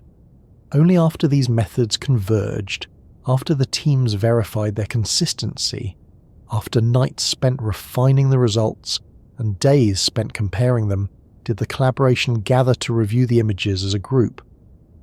This gathering wasn't dramatic. It was thoughtful and deliberate. People sat in a room or connected virtually looking at images arranged on screens, the ring, the shadow, the surrounding brightness. The structure was clear. It was no longer a possibility. It was real. Even then, the moment didn't come with a sudden cheer. It came with a shared sense of something settling into place, a collective breath, the knowledge that years of preparation had finally revealed what no one had ever seen. Light bent around, a black hole's event horizon had formed a ring on their screens. The shadow wasn't a theoretical diagram anymore. It existed as a measurable feature in the universe. Yet despite the significance of this moment, many researchers later described it in modest terms. Some said they felt relief, others said they felt quiet excitement. A few said they felt disbelief that it had finally happened. There were smiles and there was gratitude, but the atmosphere remained grounded. Science often moves slowly, and breakthroughs rarely feel like dramatic revelations. They feel more like the culmination of steady work, each step building on the last until the result becomes undeniable. Over the next several weeks, the collaboration focused on turning these reconstructions into a final image suitable for publication. This meant reviewing the images for consistency, combining the strongest elements from the independent results, and producing a final version that accurately reflected what the data contained. Each detail mattered. The final image needed to be clear enough for the public to understand, accurate enough for scientists to trust, and transparent enough that anyone could examine the methods used to create it. Teams discussed how to present the image's brightness profile. They debated the best way to show the asymmetry caused by the relativistic motion of the gas. They reviewed the thickness of the ring and how to represent the uncertainties. They ensured that the image's scale matched the underlying data. The goal wasn't to produce a perfect picture. It was to present a truthful one. While this work continued, The world outside the collaboration had no idea that something extraordinary had already been seen. The data had been kept private, not out of secrecy, but out of careful adherence to scientific standards. The image needed to be verified, discussed, and finalized before it could be shared. This allowed the team to remain focused and prevented premature interpretations. The researchers didn't speak publicly about the image. They didn't allow rumors to spread. They kept working, quietly refining the details of what they had found. As the final image neared completion, other tasks had to be coordinated. Papers needed to be written. Explanations needed to be prepared. The collaboration began drafting the scientific publications that would accompany the image. These papers would describe the methods, the data, the algorithms, the uncertainties, and the physical interpretation. They needed to be thorough and accessible, allowing readers to trace each step of the process. The writing took time, but it was part of the responsibility the collaboration felt. Revealing the image wasn't just about showing a picture. It was about sharing everything that supported it. At the same time, teams prepared for the public announcement. They worked with science communicators, graphic designers, and press coordinators to determine how best to explain the significance of the image to a wider audience. The collaboration knew that many people had never heard of M87 or the Event Horizon Telescope. They understood that even fewer were familiar with interferometry, radio astronomy, or imaging algorithms. Part of the task was to build a bridge between the technical details and the sense of wonder the image could inspire. As you stay with this story, imagine how the researchers felt during these weeks. They had achieved something remarkable, but their work wasn't finished. They were preparing not only to share a scientific result, but to introduce the world to a piece of the universe that had never been seen directly. They reviewed their explanations carefully, avoided overstating the implications, and emphasized the collective effort involved. Some of them practiced describing the ring and the shadow in simple terms. Others rehearsed presentations knowing they would speak to journalists and audiences unfamiliar with the complexities of interferometry. They wanted to convey the excitement without compromising accuracy. The final days leading up to the public release were busy. Teams double-checked the final image, editors reviewed the papers, press materials were finalized. The date of the announcement was set. The presentations were organized so that scientists on different continents could speak at the same time, and then, after all the preparation, the moment arrived. On the day of the announcement, the world watched as scientists stood before screens that displayed the now famous image. Some of the researchers had seen it many times during the previous months. Others were seeing it projected publicly for the first time. The image showed a bright ring with a dark center, the shadow cast by the event horizon of a black hole in M87. The ring matched the predictions of general relativity. The size matched the mass calculated from decades of observations. The asymmetry matched the motion of matter orbiting near the event horizon. When the image appeared on screens around the world, people reacted in many ways. Some were astonished, some were emotional, some were simply curious. For many people, it was the first time they had ever seen anything related to a black hole. Even though the image was blurry compared to everyday photographs, it represented something profound. It was the first direct visual evidence of a black hole's shadow. It confirmed ideas that had been proposed more than a century earlier, and it provided a tangible connection between theory and observation. As the image circulated online, people shared it with friends and family. It appeared in news articles, social media posts, and scientific discussions. The ring of light became instantly recognizable even among those who had never studied astronomy. It sparked conversations about gravity, space, and the nature of the universe. For many, it served as a reminder of how much humans can achieve when they work together across countries, cultures, and disciplines. Inside the collaboration, the mood was both celebratory and reflective. Researchers acknowledged the years of effort that led to this moment. They recognized the contributions of colleagues who had worked on related theories, simulations, and technologies long before the Event Horizon Telescope existed. They appreciated the global nature of the accomplishment, and they understood that the image was not the end of the story. The day the image appeared was a milestone, but it was also a beginning. The data held more secrets. The image could be refined. The telescope network could be upgraded. Other black holes could be observed. The collaboration knew that their work would continue, slowly unfolding new details and raising new questions. As you settle deeper into this narrative, you might appreciate that the moment the image appeared was not defined by dramatic music or cinematic lighting. It was defined by careful science, patient effort, and the quiet realization that something once considered unseeable had become visible. The bright ring wasn't just a feature of a distant galaxy. It was evidence of gravity behaving exactly as predicted under the most extreme conditions known. When the image of M87's black hole was released to the world, people everywhere referred to it in different ways.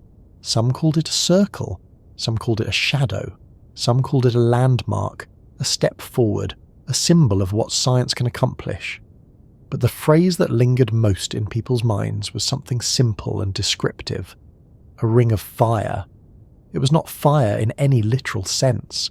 It wasn't burning or consuming anything the way flames do, but it glowed with the intensity of matter heated to incredible temperatures, pressed and accelerated by the most extreme gravity nature can produce.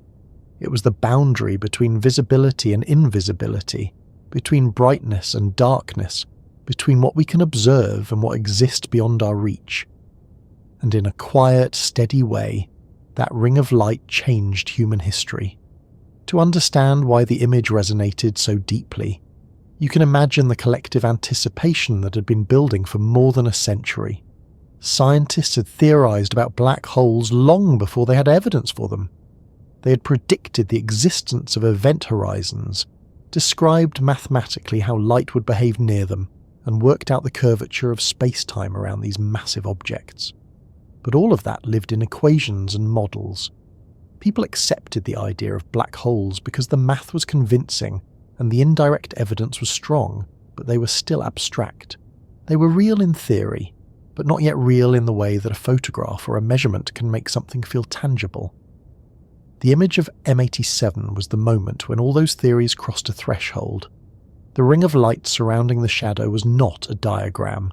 It wasn't an artist's interpretation or a simulated rendering. It was data from the universe itself, recorded by telescopes across the Earth. The shape and brightness distribution matched exactly what general relativity predicted. The dark center was the region from which no light could escape. For the first time, people could see, not just imagine, but see, what happens at the edge of a black hole. This was the heart of why the image changed history. It bridged a gap that had existed since the early days of physics. For more than 100 years, the idea of a black hole had relied on trust in equations. Einstein's theory of general relativity had become one of the most successful frameworks in science, but it had never been directly confirmed in the region of strongest gravity.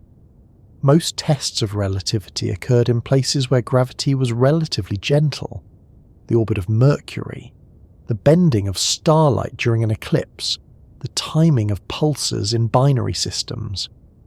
These tests were impressive, but they involved conditions far less extreme than those near a black hole.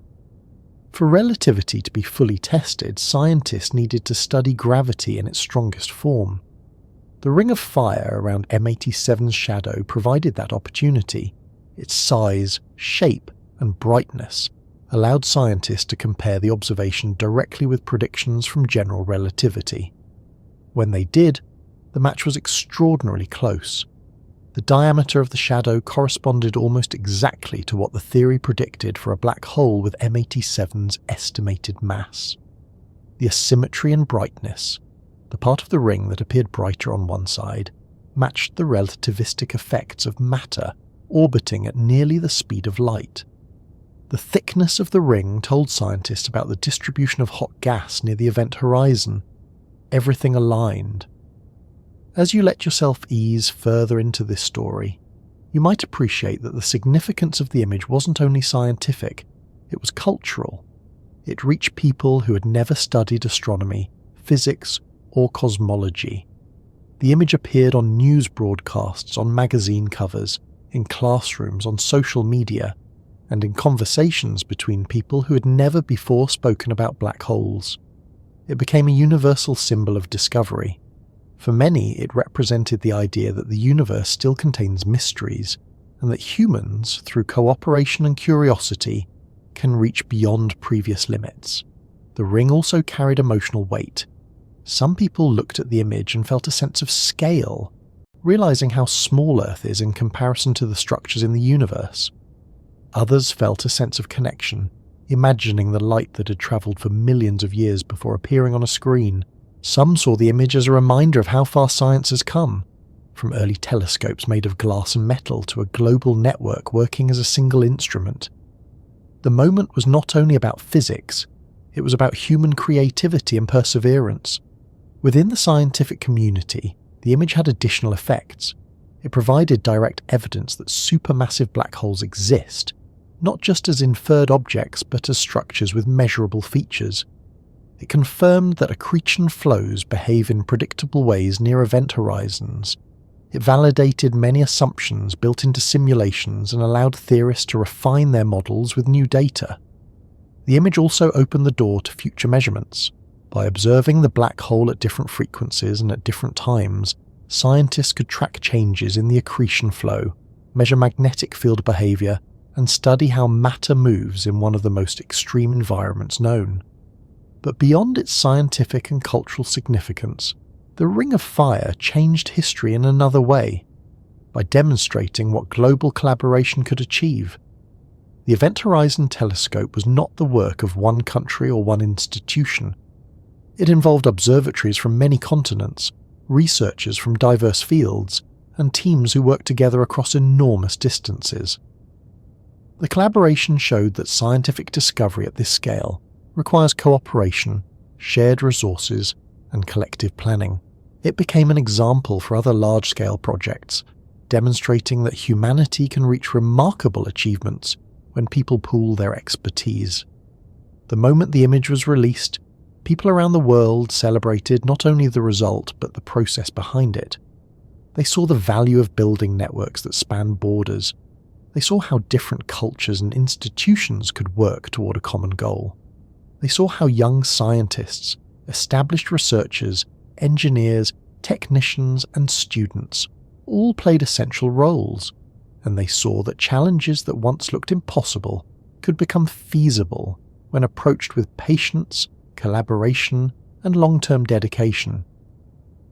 One of the more subtle ways the image changed history was by altering how people imagine black holes. Before the image, most depictions of black holes came from movies, animations, or artistic interpretations. These were often stylized, dramatic, or exaggerated for effect.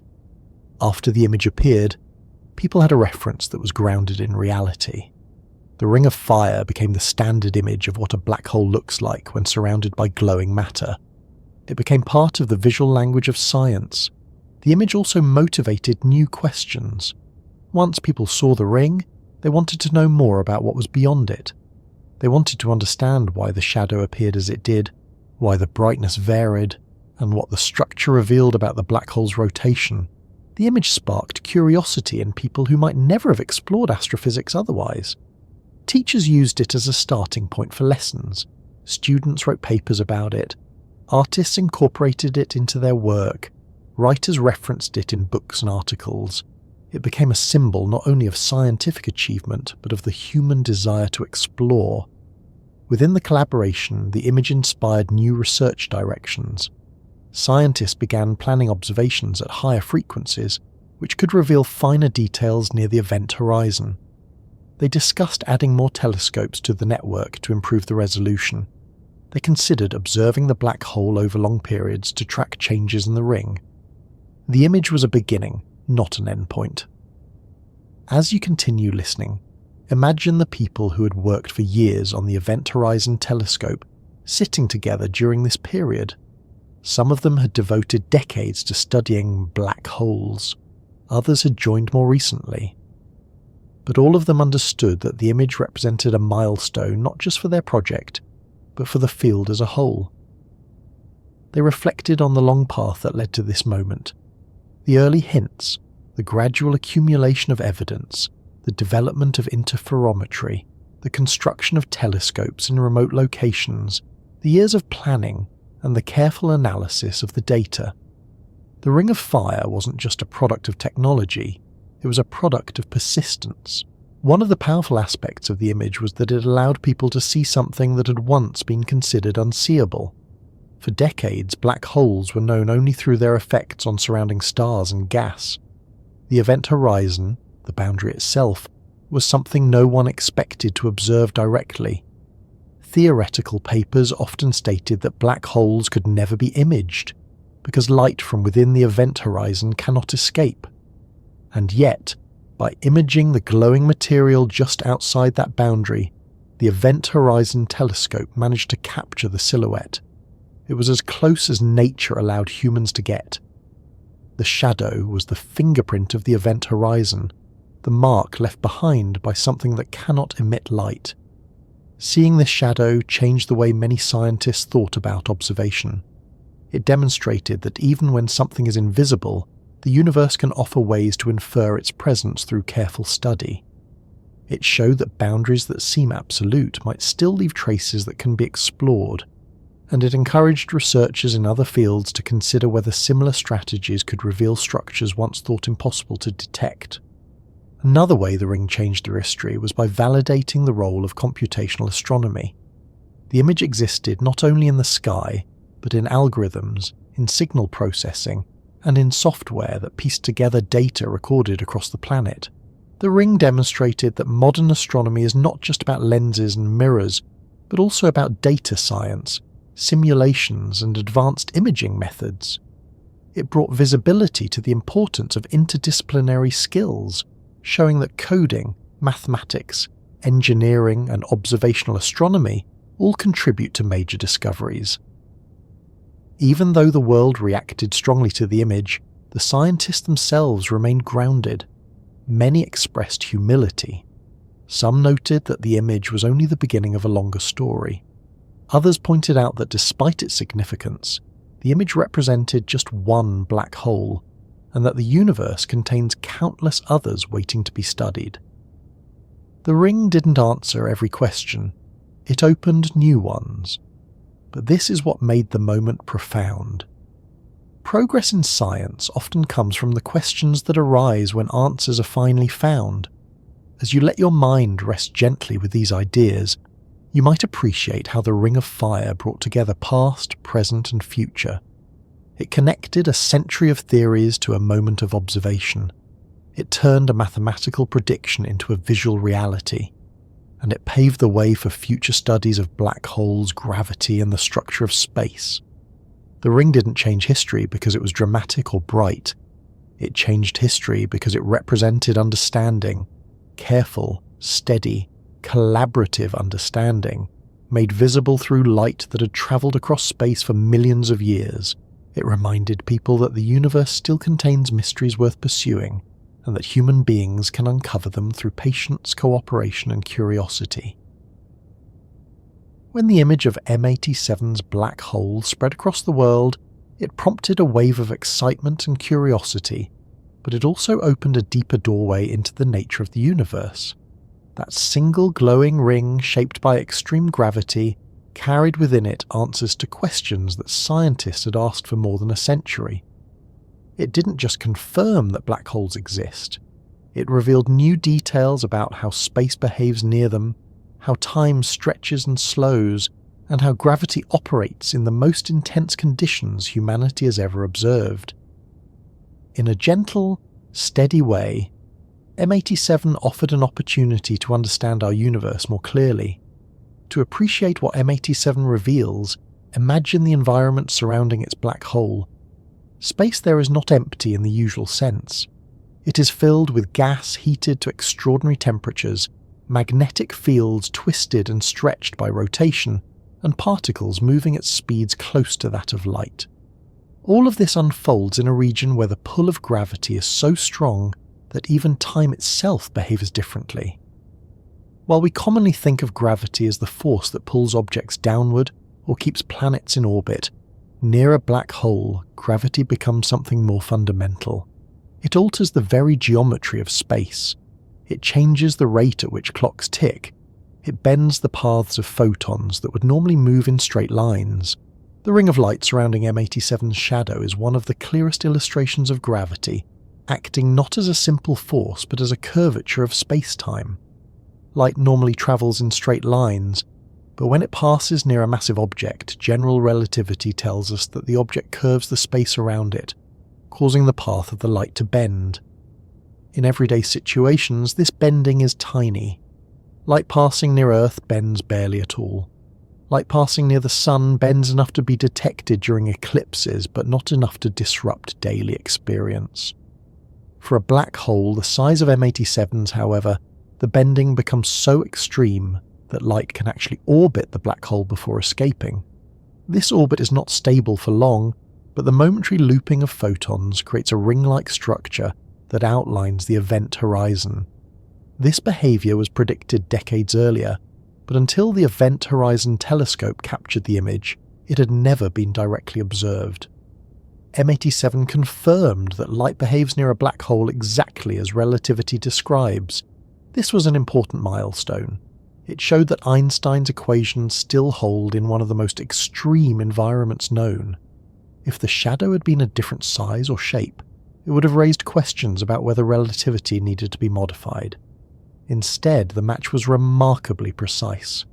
The diameter of the shadow corresponded to what would be expected for a black hole with M87's estimated mass. This agreement strengthened confidence in general relativity at a scale far beyond any previous test. Another aspect revealed by M87's image involves the behaviour of time. Near a black hole, time passes more slowly compared to regions farther away. This effect, known as gravitational time dilation, is a consequence of space-time curvature. The stronger the gravity, the slower time moves.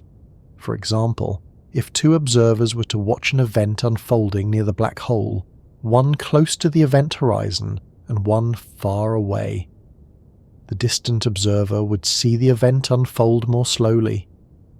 This difference is subtle near Earth, noticeable near neutron stars, and extreme near black holes.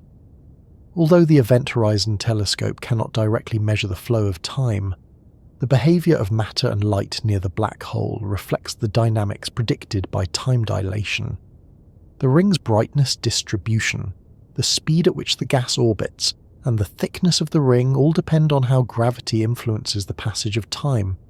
To appreciate what this means, imagine gas spiralling toward the event horizon. As the gas gets closer, relativity tells us that its motion becomes more influenced by the curvature of space-time. The gas orbits faster and experiences stronger gravitational effects. From the perspective of a distant observer, the gas appears to slow down as it approaches the horizon, even though locally it continues to move rapidly. This interplay between local motion and distant observation contributes to the brightness pattern we see. The side of the ring where the gas is moving toward Earth appears brighter because the motion increases the energy of the light reaching us. This effect is predicted by relativity and is known as Doppler boosting. The opposite side appears dimmer because the gas moves away from us. The fact that this pattern appears so clearly in the image is further confirmation that relativity accurately describes the motion of matter in these extreme conditions. The image also sheds light on the structure of space-time near the event horizon. The shadow is not a representation of the black hole's surface, because black holes have no surface, but rather the boundary beyond which light cannot escape. The darkness in the centre of the ring represents an absence of light from within that region. It is the silhouette cast by curved space-time itself. The ring around it is formed by the photons that skim the edge of this boundary, held temporarily in orbits before escaping. This delicate balance of light and darkness forms the structure of the image and serves as direct illustration of the event horizon. For many years, scientists wondered whether black holes truly had event horizons, or whether they were instead exotic objects with unusual surfaces that could reflect or emit light in unpredictable ways. The image from M87 provided strong evidence that event horizons do exist as predicted, If the central region had emitted light or reflected light in a way inconsistent with a black hole, the shadow would not appear as it does. Instead, the darkness at the centre matches the characteristics expected from a region where light cannot escape. This finding supports the idea that black holes are genuine spacetime structures, not simply extremely dense objects with unusual material properties. Beyond the behaviour of light and time, M87's black hole offers insights into the role black holes play in shaping galaxies. The energy emitted from the accretion flow and the jet influences the entire galaxy. The jet extends thousands of light years and carries energy that affects gas clouds and star formation. This demonstrates that black holes are not isolated entities, but are connected to the evolution of galaxies. Their gravity doesn't just affect the immediate surroundings, but contributes to the movement and behaviour of matter on large scales. M87's jet is one of the clearest examples of how black holes can regulate the environment around them. Understanding the physics behind the jet helps scientists probe deeper into the behaviour of magnetic fields near the event horizon. The jet is believed to be powered by the rotation of the black hole and the magnetic fields present in the accretion flow. As matter spirals inward, it drags magnetic fields into tight loops. These fields become twisted and amplified. Under the right conditions, the energy stored in the magnetic fields can be released in the form of an outgoing jet. This process, known as the Blandford-Znajek mechanism, had been theorized for decades but lacked direct observational support. The image of M87's black hole, combined with studies of the jet's structure and brightness, offered new evidence that this mechanism may indeed be responsible for the jet's power. This is another way in which M87 reveals the nature of space-time. The rotation of a black hole, known as its spin, influences how magnetic fields behave near the event horizon. The rotation drags space-time with it, an effect predicted by relativity called frame dragging.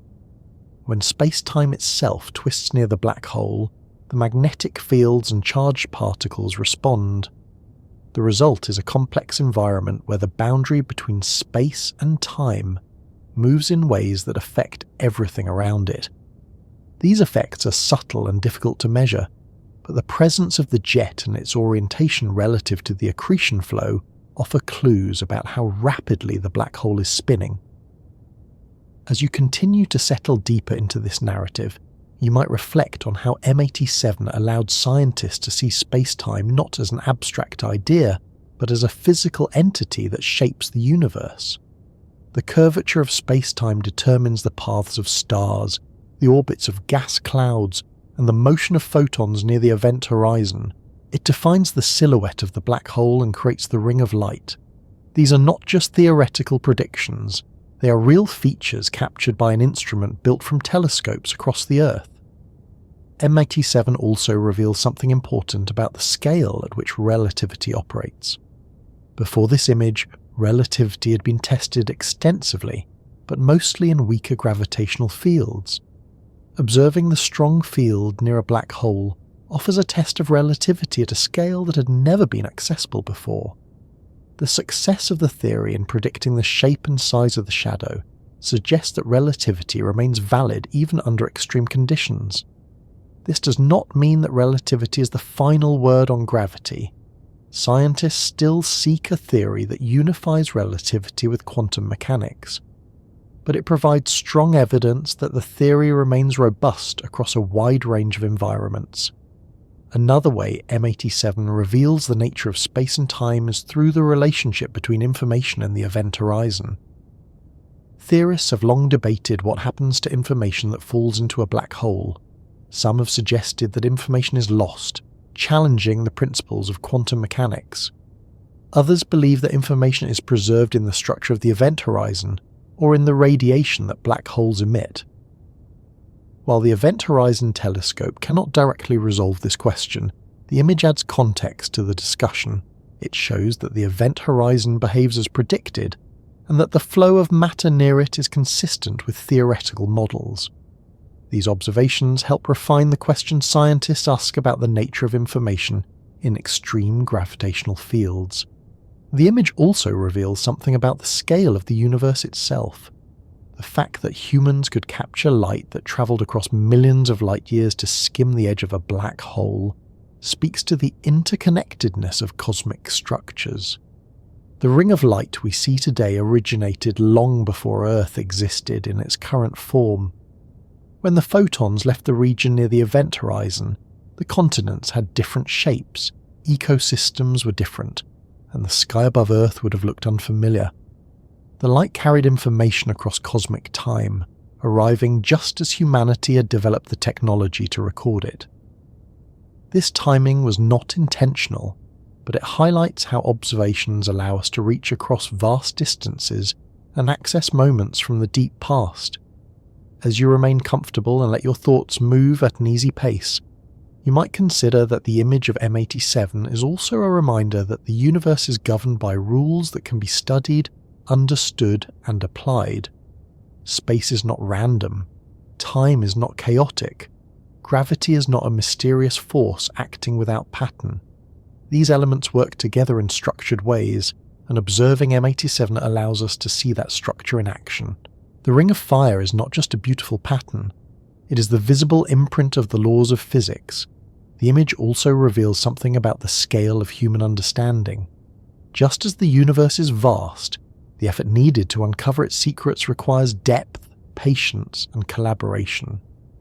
M87 shows that progress in science comes from building on the work of many generations. It comes from refining instruments, developing theories, testing ideas, and bringing people together. The image was not created by one person, one instrument, or one country.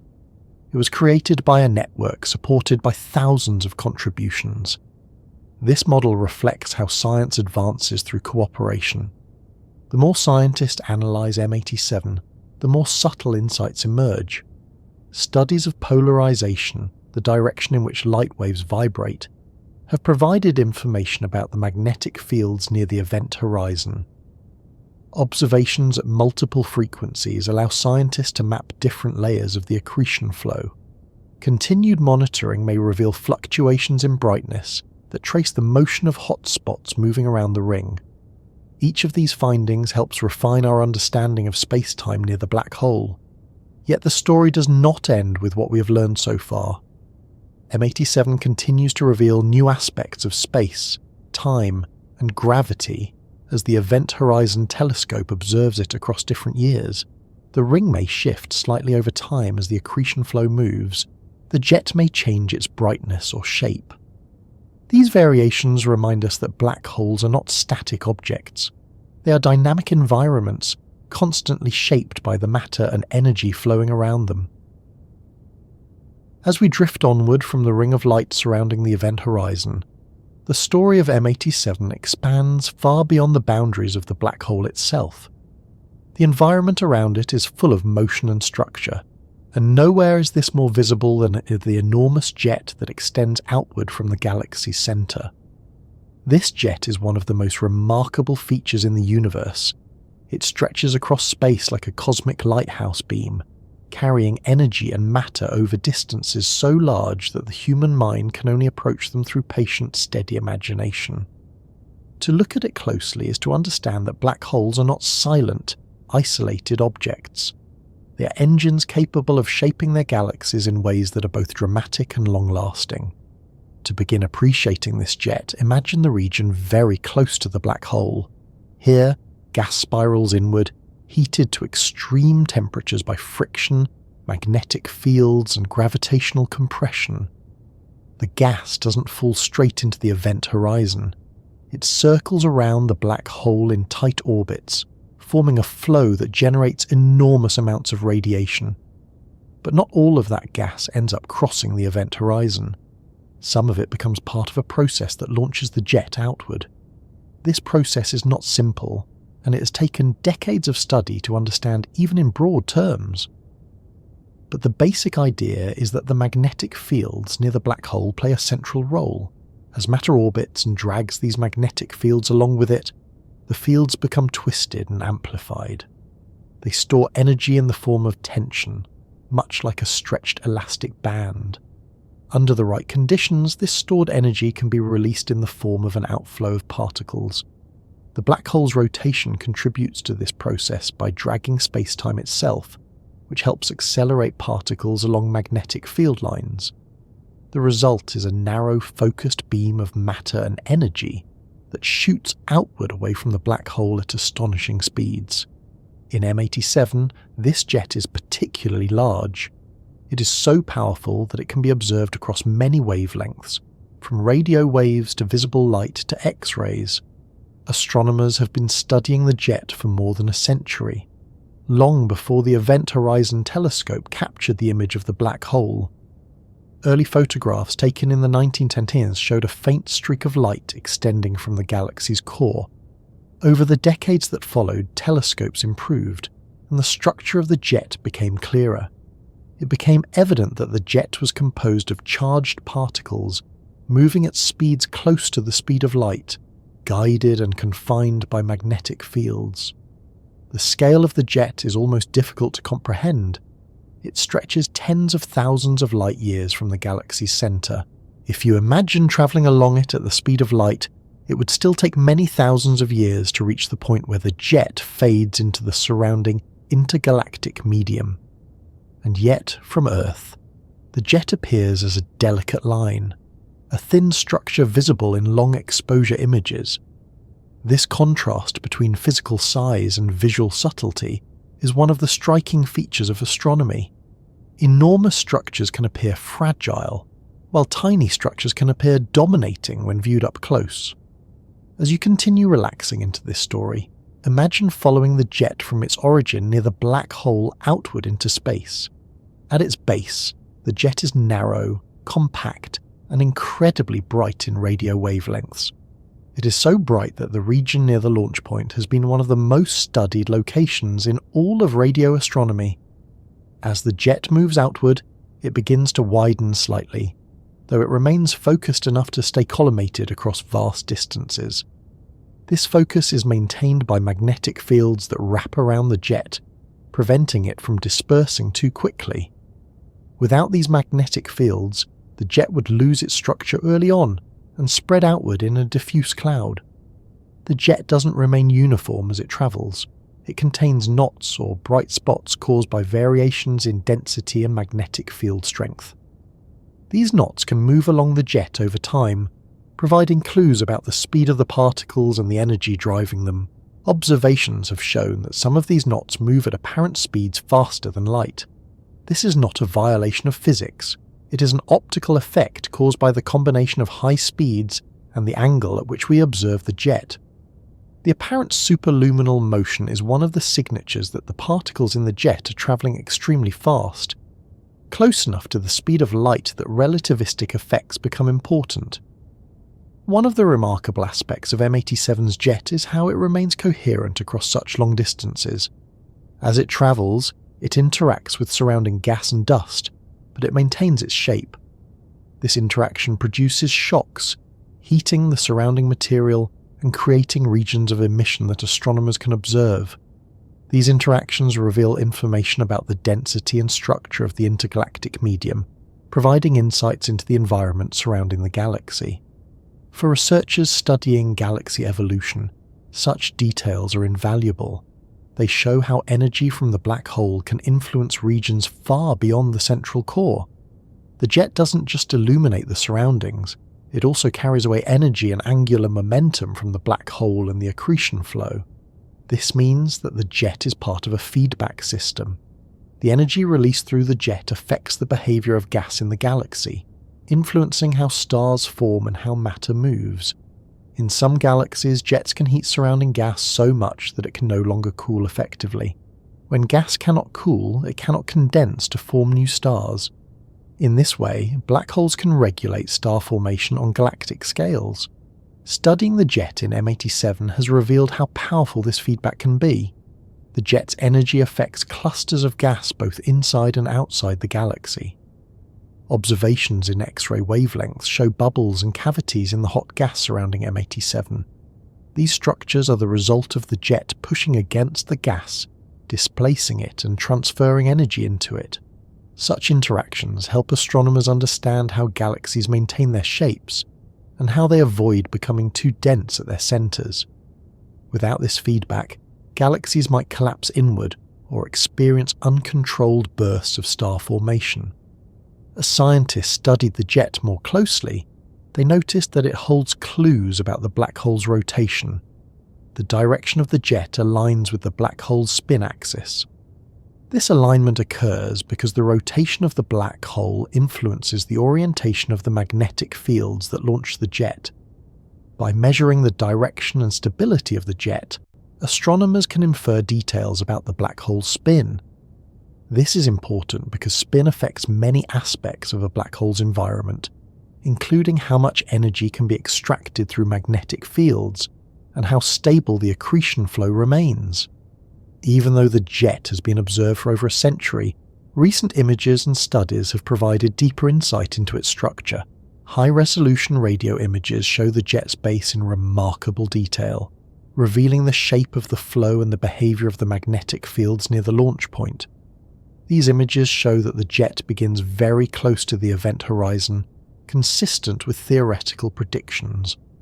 This connection between observation and theory helps confirm that the processes driving the jet are consistent with the mechanisms predicted by general relativity and magnetohydrodynamics. The jet also helps scientists understand how energy is distributed in the universe. Much of the radiation we see from distant galaxies comes from jets powered by supermassive black holes. These jets carry energy far from their sources, affecting the environments of neighbouring galaxies and clusters. The energy carried by the jet in M87 is immense. Even though it represents only a small fraction of the black hole's total available energy, it is enough to shape structures on scales far larger than the galaxy itself. As you continue listening, imagine what it means that such a narrow beam of particles can travel so far. The jet moves through space for thousands of light years without losing its structure. It maintains its direction. Guided by magnetic fields and the rotation of the black hole, it interacts with clouds, shock fronts, and intergalactic gas, leaving visible signatures of its passage. This persistence is one of the reasons jets are such powerful tools for studying the universe. They connect the smallest scales, near the event horizon, with the larger scales, across clusters of galaxies. The jet also reveals how stable black hole systems can be over long timescales. Observations show that the jet in M87 has existed for millions of years. This means the black hole has been accreting matter and producing energy consistently over that time. It reflects a balance between inflow and outflow, between the gravitational pull of the black hole and the magnetic forces driving the jet. This balance tells astronomers that the black hole is not simply consuming matter in bursts, but is instead part of a long-term cycle of energy production. Another fascinating aspect of M87's jet is its polarization. Light emitted from the jet is polarized, meaning the electric and magnetic fields of the light waves have a preferred orientation. This provides information about the magnetic fields within the jet. Observations of polarization patterns help scientists map the structure of these fields and understand how they guide the particles. Polarization studies have shown that the magnetic fields in M87's jet are well ordered, supporting the idea that they play a central role in launching and maintaining the jet. In more recent years, the Event Horizon Telescope has added polarization imaging to its capabilities. This allows researchers to see not only the brightness of the region around the black hole, but also the orientation of the magnetic fields. These studies reveal how the magnetic fields behave near the event horizon, providing insight into the processes that launch the jet. They show that the fields are strong and structured, and that they thread through the accretion flow in ways that match theoretical models. As you stay with this story, it becomes clear that the jet is not a secondary feature. It is a central part of how M87's black hole interacts with its galaxy. The jet reveals the black hole's rotation, the strength of the magnetic fields, the structure of the accretion flow, and the distribution of energy across the galaxy. It helps explain why certain regions of the galaxy behave as they do, and why star formation occurs in some areas but not in others. It connects the small scale of the event horizon to the large scale of the galaxy itself. The jet also illustrates the interconnectedness of cosmic structures. It begins in one of the smallest regions, the environment near the event horizon, and extends into some of the largest, the intergalactic medium. Along its path, it shapes the gas around it, affects the temperature of its environment, and influences the formation of stars. It is a bridge between scales, a demonstration of how local processes can have global effects in the universe.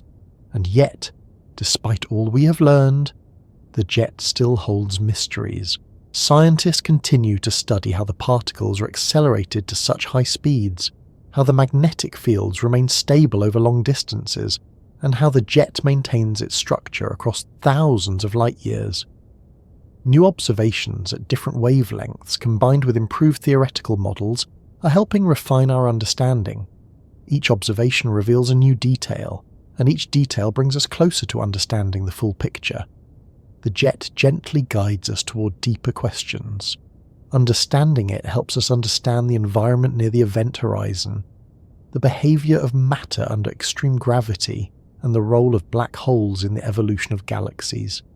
It shows us how dynamic and interconnected the universe truly is. The story of M87 and everything we've learned from it, we eventually reach a point where the questions grow more complicated than the answers. The jet, the ring of light, the shadow, the accretion flow, the bending of space and the slowing of time. Each of these pieces fits into a framework that scientists understand reasonably well. But surrounding every piece is a larger world of physics still waiting to be explained. It's one of the interesting things about black holes. The closer we get to understanding them, the more their mysteries expand outward. M87 has shown us extraordinary details, but it has also revealed gaps in our knowledge, subtle inconsistencies, and deeper layers that haven't yet been resolved. This is not a failure, it's part of how science progresses. Every major discovery opens the door to new questions, and when we look at M87 closely, we begin to see not just what we understand about black holes, but also what remains unclear. This section of the story is quieter and more reflective, because it involves edges of our theories, edges of our models, edges of what our instruments can currently reveal. To begin grounding this exploration, imagine taking a step back from the specific observations we've discussed so far. The image of the shadow, the structure of the jet, the behavior of magnetic fields. These all fit into our understanding of gravity as described by general relativity. Einstein's framework has succeeded in predicting countless phenomena over more than a century. It has passed every observational test. But even though relativity is extraordinarily successful, it is not complete. It doesn't fully describe the physics that occur in the most extreme conditions, and black holes are among the most extreme objects in the universe. One of the biggest open questions concerns the nature of the singularity at the centre of a black hole. According to classical relativity, inside the event horizon, space-time collapses to an infinitely small point with infinite density. This singularity is not something we can observe directly. It is hidden behind the event horizon, and even the most advanced instruments cannot access it. But the math suggests that these singularities exist, yet physicists also know that infinities typically signal a breakdown in a theory, not a real physical property. This is one of the first areas where M87 pushes us toward physics we don't yet understand. The event horizon hides the singularity, but the behavior of space-time near the horizon still depends on the conditions inside. If relativity predicts an impossible infinite density, then something must happen before that limit is reached, something beyond our current theories. That something is often referred to as quantum gravity, the yet unwritten theory that merges relativity, which governs the very large, with quantum mechanics, which governs the very small. Black holes are natural testing grounds for this missing theory. The environment near the event horizon involves intense curvature of space-time, strong gravitational fields, and high-energy particle interactions. Yet quantum mechanics also applies at small scales, even near black holes. M87 helps reveal the structure of space-time near the event horizon, but it doesn't answer the question of what happens inside. This boundary between known and unknown physics is one of the deepest mysteries of the universe. Another area of uncertainty involves the information paradox, a famous puzzle that has challenged physicists for decades. The paradox arises from the idea that information about matter that falls into a black hole might be lost forever. In classical relativity, nothing that crosses the event horizon can escape, and no information about the interior can influence the exterior. But quantum mechanics states that information cannot be destroyed. The tension between these principles forces scientists to confront a conflict between the two most successful theories in physics. While M87's image doesn't resolve the paradox, it adds context. It shows that the event horizon behaves as expected in relativity. The shadow is consistent with a region from which no light escapes. The accretion flow matches theoretical predictions. But this still leaves the underlying question: what happens to information that falls in? Does it remain encoded in some structure at the event horizon? Is the event horizon itself more complicated than relativity suggests? Does information leak out subtly through processes we haven't discovered? Or does a full theory of quantum gravity provide an entirely new perspective that makes the paradox disappear? These questions sit right at the boundary of what M87 reveals. The image shows that the horizon behaves as relativity predicts, but it cannot tell us whether relativity holds true all the way inward. It leaves room for deeper theories to emerge. Another mystery involves the exact mechanisms that launch and sustain the jet. Scientists have models describing how magnetic fields and rotation can extract energy from a black hole, but the details are still unclear. The magnetic fields near the event horizon are stronger and more organized than expected, and the polarization patterns captured by the Event Horizon Telescope offer clues, but not definitive answers. One of the open questions involves how the jet remains stable over such vast distances. Magnetic fields guide the jet, but the fields themselves must remain coherent across thousands of light years. The mechanism that preserves this structure is not fully understood. Even the acceleration of particles within the jet is a puzzle. The particles move at nearly the speed of light, but the exact processes responsible for accelerating them remain under investigation. Shock waves, magnetic reconnection, and turbulence all play roles, but the specifics depend on conditions that are difficult to model from Earth. The jet's brightness varies over time, suggesting changes in energy or density, but these variations do not always match predictions perfectly. As you continue settling into this narrative, you might find it helpful to imagine scientists examining all these details slowly, carefully, step by step. They compare observations to simulations, they adjust variables, they refine the physics. Yet even as the models improve, new uncertainties appear. This isn't a flaw in the process, it is exactly how science expands. Each discovery widens the horizon, revealing new questions beyond it. Another area of uncertainty concerns the role of turbulence in the accretion flow. The gas swirling around the black hole is not smooth or uniform. It is turbulent, chaotic, and constantly shifting. Magnetic fields twist and reconnect. Density varies from place to place. The flow moves between states of order and disorder. These conditions make it difficult to predict the detailed structure of the accretion disk or the exact motion of material. Yet the flow's behavior influences the brightness of the ring, the thickness of the emission, and the shape of the jet. 87's image provided the first detailed look at this region, but it did not answer every question. Scientists still investigate how turbulence behaves near the event horizon, how it affects the motion of particles, and how it influences the variability of the emission. The brightness of the ring changes over time, suggesting that the accretion flow is dynamic. But tracking these changes requires multiple observations across many years. Another uncertainty involves the black hole's spin. Scientists can estimate the spin based on the orientation and stability of the jet, but the exact rate remains difficult to determine. Spin influences the structure of spacetime near the event horizon, including the boundary between stable and unstable orbits. It affects how matter falls inward and how energy is extracted, yet measuring spin directly remains challenging. The Event Horizon Telescope provides clues, but additional observations at different wavelengths and more detailed models are needed to obtain a clearer value. One of the more subtle mysteries involves the thickness of the ring. Simulations based on different physical assumptions produce rings of slightly different thicknesses. Some models predict thinner rings if the magnetic fields are weak, others predict thicker rings if the fields are strong, but the observed ring has a thickness that sits between several theoretical expectations. This suggests that the physics in the region is more complex than any single model captures. It hints at the interplay between turbulence, magnetic fields, and relativistic motion in ways that simulations are still learning to replicate.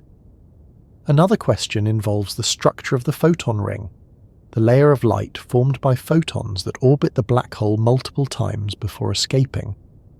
This ring is expected to be extremely narrow and bright, but in the actual image it blends with the broader ring of emission from the accretion flow.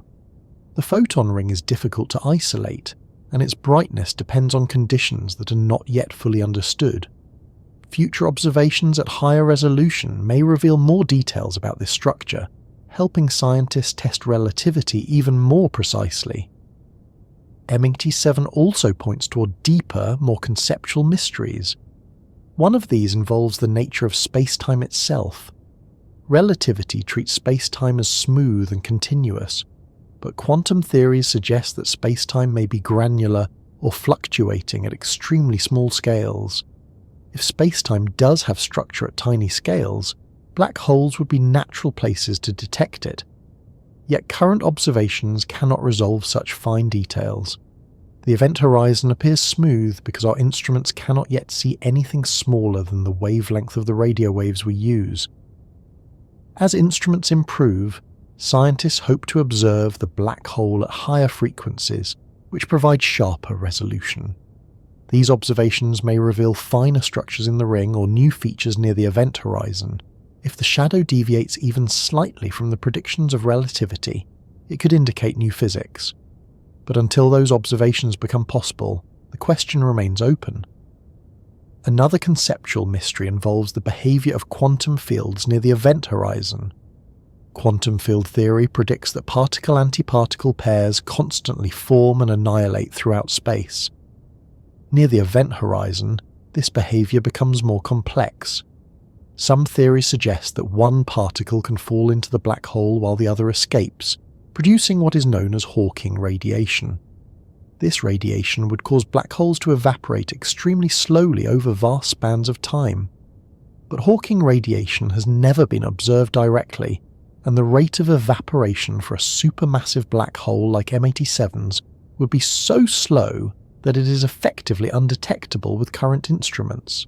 Still, the existence of the event horizon raises questions about how quantum fields behave in curved spacetime.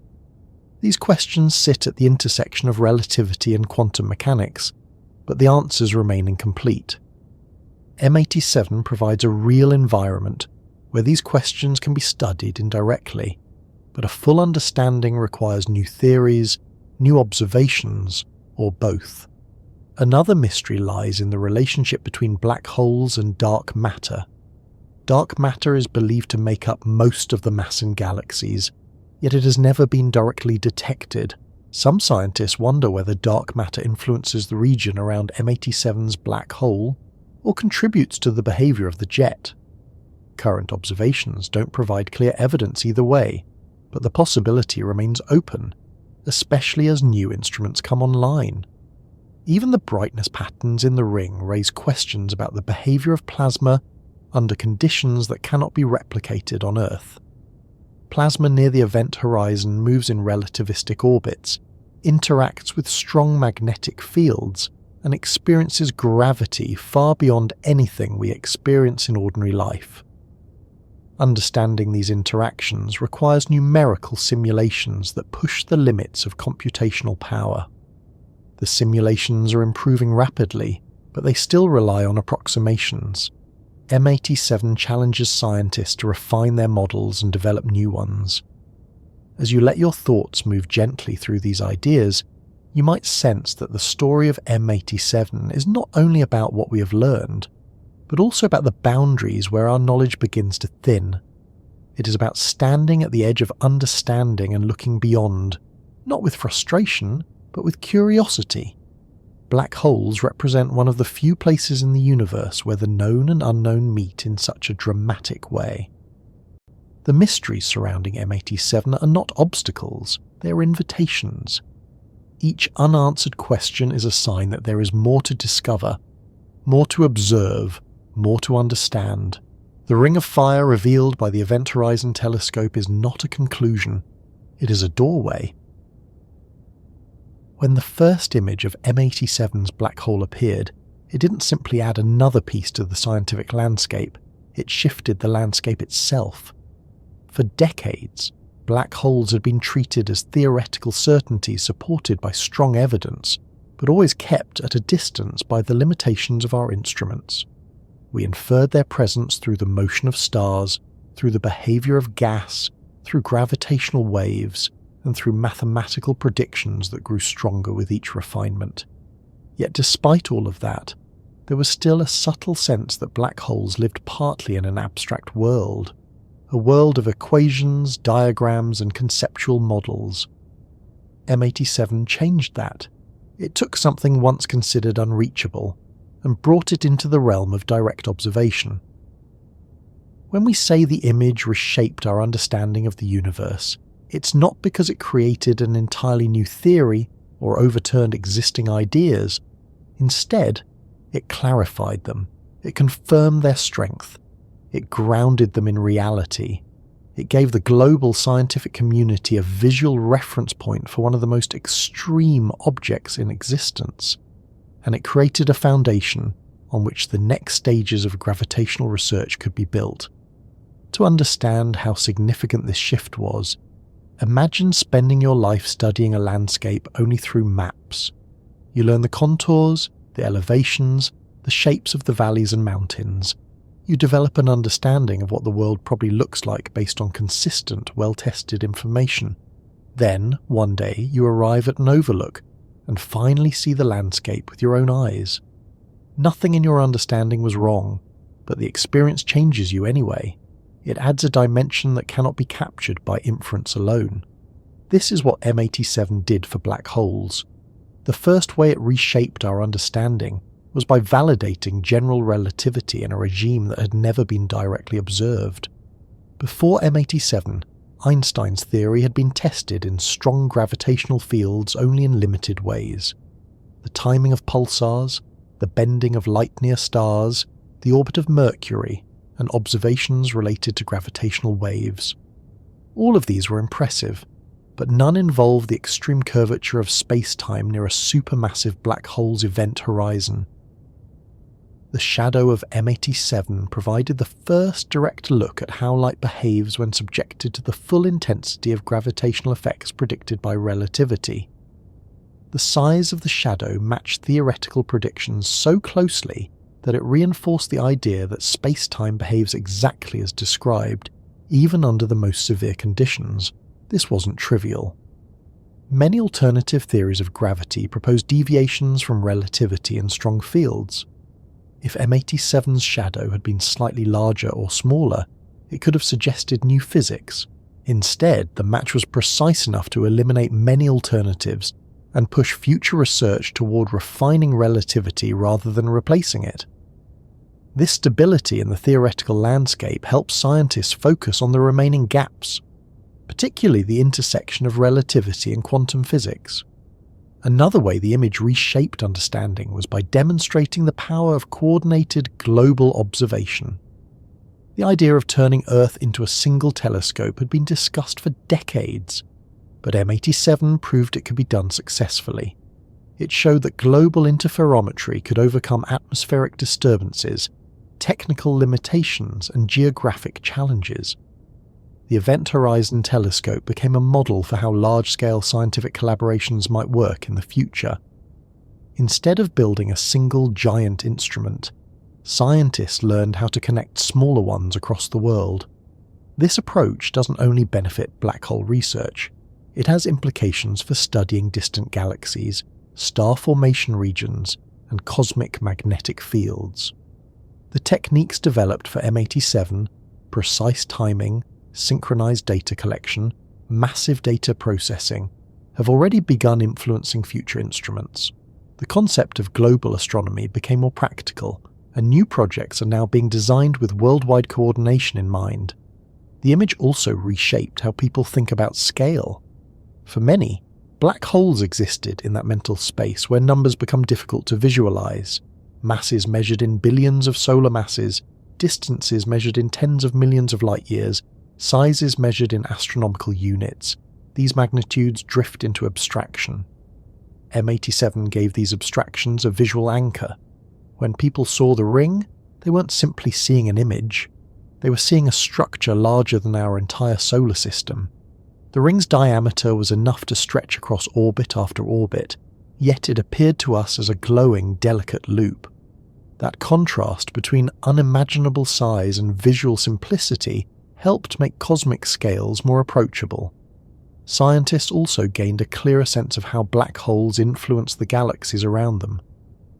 Before M87's image, the role of black holes in galaxy evolution had been studied primarily through indirect evidence. The connection between black holes and their host galaxies, particularly the correlation between black hole mass and stellar velocity, suggested deep relationships, but the mechanisms behind these relationships remained partly speculative. M87's jet provided a living example of energy being transferred from the black hole to the surrounding medium. Observing how tightly the jet is connected to the region near the event horizon allowed researchers to explore how energy extraction might work. This helped refine models of galactic evolution, and gave weight to the idea that black holes do not merely sit at the centres of galaxies, they actively shape them. The polarization studies that followed the initial image reshaped understanding even further. They revealed the structure of the magnetic fields near the event horizon, showing that the fields were strong, ordered, and capable of guiding particles into the jet. This offered a rare confirmation. The mechanisms theorists had proposed for decades were actually visible in the data. Theories about how black holes convert rotational energy into jet power gained new credibility, and researchers gained a clearer picture of the transition zone where matter spirals inward, magnetic fields tighten, and jet launching processes begin. All of this influenced how scientists approach the future of black hole research. M87 made clear that our instruments were capable of probing regions once thought unreachable. It showed that we can image the behaviour of plasmas under gravitational forces so strong they defy ordinary intuition. It also encouraged scientists to refine their questions. Instead of asking whether black holes have event horizons, they can now ask how precisely the horizon behaves. Instead of wondering whether jets originate close to the event horizon, they can now investigate exactly how close. Instead of debating whether general relativity breaks down in strong gravity, they can now study how accurate it remains right up to the boundary of detectability. The image also influenced how simulations are built. Before M87, simulations of black hole environments were compared mostly to theoretical expectations. After the image, these simulations could be compared to actual observations. Differences between the simulations and the observed ring helped scientists refine their models. They adjusted assumptions about magnetic field strength, plasma temperature, and accretion flow dynamics. This refinement improved not only black hole simulations, but also computational astrophysics more broadly. Techniques developed in this process are already being applied to neutron stars, magnetars, and other extreme environments. Another way M87 reshaped understanding involved the philosophy of science itself. It reminded the scientific community that some discoveries take decades of preparation. The Event Horizon Telescope was not built overnight. It grew from early experiments in interferometry, from improvements in telescope technology, from advances in data storage, and from models built by theorists long before. The project spanned continents, languages, institutions, and generations. M87 showed that major breakthroughs are often the result of long-term commitment rather than sudden inspiration. This understanding helps guide planning for future projects which may require similar levels of global collaboration. At a cultural level, the image shifted how people talk about the universe. It became a point of accessible wonder. Black holes transformed from purely theoretical constructs to objects that people could see. The ring appeared on posters, book covers, and science materials around the world. It made black holes feel less like distant mysteries and more like real parts of the universe that we can study with the right tools. This accessibility encouraged new interest in astrophysics, especially among students and young researchers who saw the image and imagined being part of the next discovery. The image also opened new directions for philosophical and scientific reflection about the nature of knowledge. It reminded us that some objects remain invisible, not because they're too small or too faint, but because their very nature prevents light from escaping. Yet through indirect observation and careful inference, we can still learn about them. This idea has implications for many areas of science, areas where direct observation is impossible, but indirect methods can reveal hidden truths. As you remain settled into this narrative, you might appreciate that M87 reshaped understanding not with shock, but with quiet certainty. It didn't overturn established theories, it strengthened them. It didn't create an entirely new branch of physics, it refined the one we have. It didn't resolve every mystery, it clarified which ones still matter most. The image became a steady reference point, a visual confirmation that the universe behaves according to principles we can study, measure, and understand. Even now, years after its release, M87 continues to influence research. Every time new data is collected, scientists compare it to the original image. They look for changes in brightness, structure, or magnetic field orientation. They use the black hole as a laboratory for physics that cannot be replicated anywhere else. And each new observation shifts understanding a little more. The first image of a black hole was not an endpoint. It was the opening of a new era. For the very first time, humanity didn't just infer the existence of these extreme structures. We saw their influence on light. We saw their shape. We saw the behavior of matter in their grip. Now that this window is open, the next step is to make it wider, clearer, and deeper. The future of black hole observation is one of the most exciting frontiers in astrophysics, not because we expect a single dramatic discovery, but because we are entering a phase where each new improvement reveals layers of detail that were previously invisible. To understand where black hole observation is heading, imagine standing at the edge of a large, dimly lit room. The first image of M87 was like turning on a small lamp in the corner. It illuminated far more than what we'd seen before, but most of the room remains in shadow.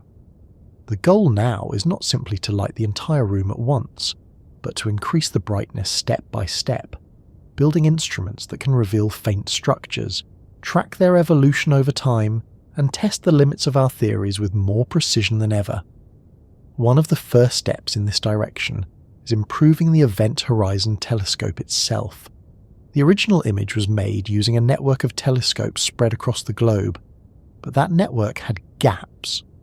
These gaps resulted in incomplete sampling of the structures around the black hole.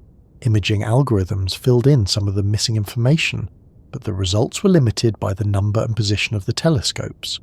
The more telescopes added to the network, the more complete the sampling becomes. Adding new observatories, especially in regions that currently lack coverage, can dramatically improve the resolution and clarity of future images. Several new sites are being considered for inclusion in upcoming observing campaigns. Locations in Africa, the Middle East, and Australia would help fill the geographic gaps in the network. These new stations would allow the Event Horizon Telescope to capture more detailed information about the structure of the ring, the thickness of the photon orbit, and the shape of the accretion flow. Each new telescope acts like a lens added to a camera. It sharpens the overall picture. By increasing the number of telescopes, scientists also improve the ability to track changes over time. Black holes are not static. The accretion flow near M87 brightens and fades, the jet fluctuates, and the orientation of magnetic fields shifts. Capturing these changes requires repeated observations. As the Event Horizon Telescope grows, it will be able to observe black holes more frequently and with greater detail, revealing the dynamics of their environments on timescales of days, months, or years. Another major development in the future of black hole observation involves increasing the observing frequency. The initial image of M87 was taken at a wavelength of 1.3 millimeters. Observing at shorter wavelengths, such as 0.87 millimeters, will provide sharper resolution. This is because shorter wavelengths are less affected by scattering and atmospheric distortions. Higher frequencies allow the network to probe regions even closer to the event horizon, where the curvature of space-time becomes more pronounced, and the light we see has travelled through more extreme gravitational gradients. Observing at higher frequencies is technically challenging. The atmosphere is less transparent at these wavelengths, requiring exceptionally dry and stable air. Telescopes must be equipped with more sensitive receivers, and the data must be processed even more precisely. Yet several telescopes in the network are already being upgraded to support these shorter wavelengths, and future observing campaigns are expected to include them.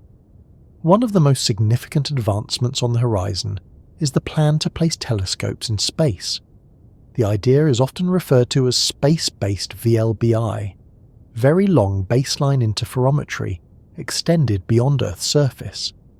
By placing radio telescopes in orbit, scientists can increase the effective size of the telescope array far beyond Earth's diameter.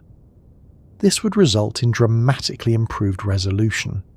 Instead of a telescope the size of Earth, we would create one the size of Earth plus the satellite's orbit. The improvement would be comparable to replacing a small backyard telescope with a massive observatory.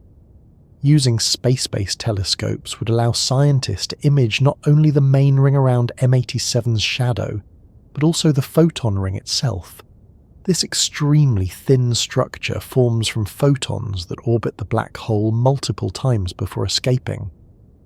In the current image of M87, the photon ring is blended with the broader emission from the accretion flow, but with higher resolution, one made possible by adding space-based instruments, the photon ring could become visible as a distinct feature.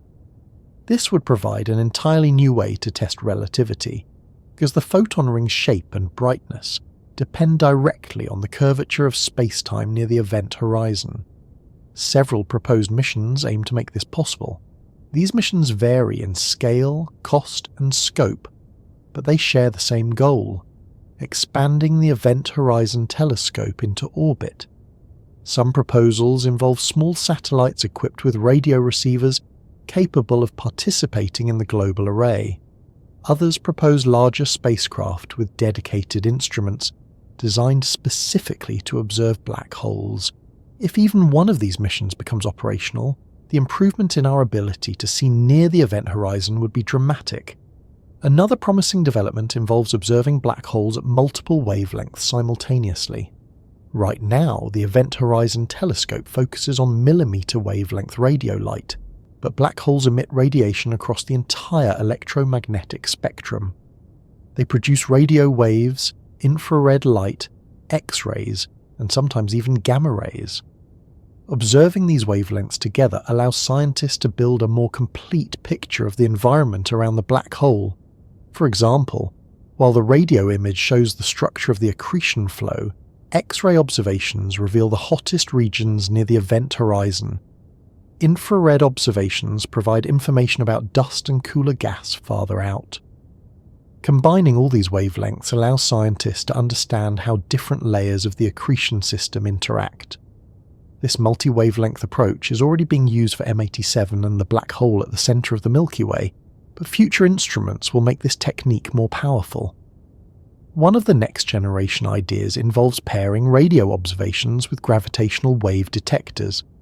Black holes produce gravitational waves when they merge or experience other dynamic events. While M87's black hole is not currently merging with another black hole, future observations may detect smaller objects falling into supermassive black holes. If gravitational wave detectors observe these events while telescopes simultaneously image the region around the event horizon, scientists could combine both signals to test gravity in unprecedented ways. This type of multi-messenger astronomy, using both light and gravitational waves, has already transformed our understanding of neutron stars. Applying it to black holes could reveal new physics.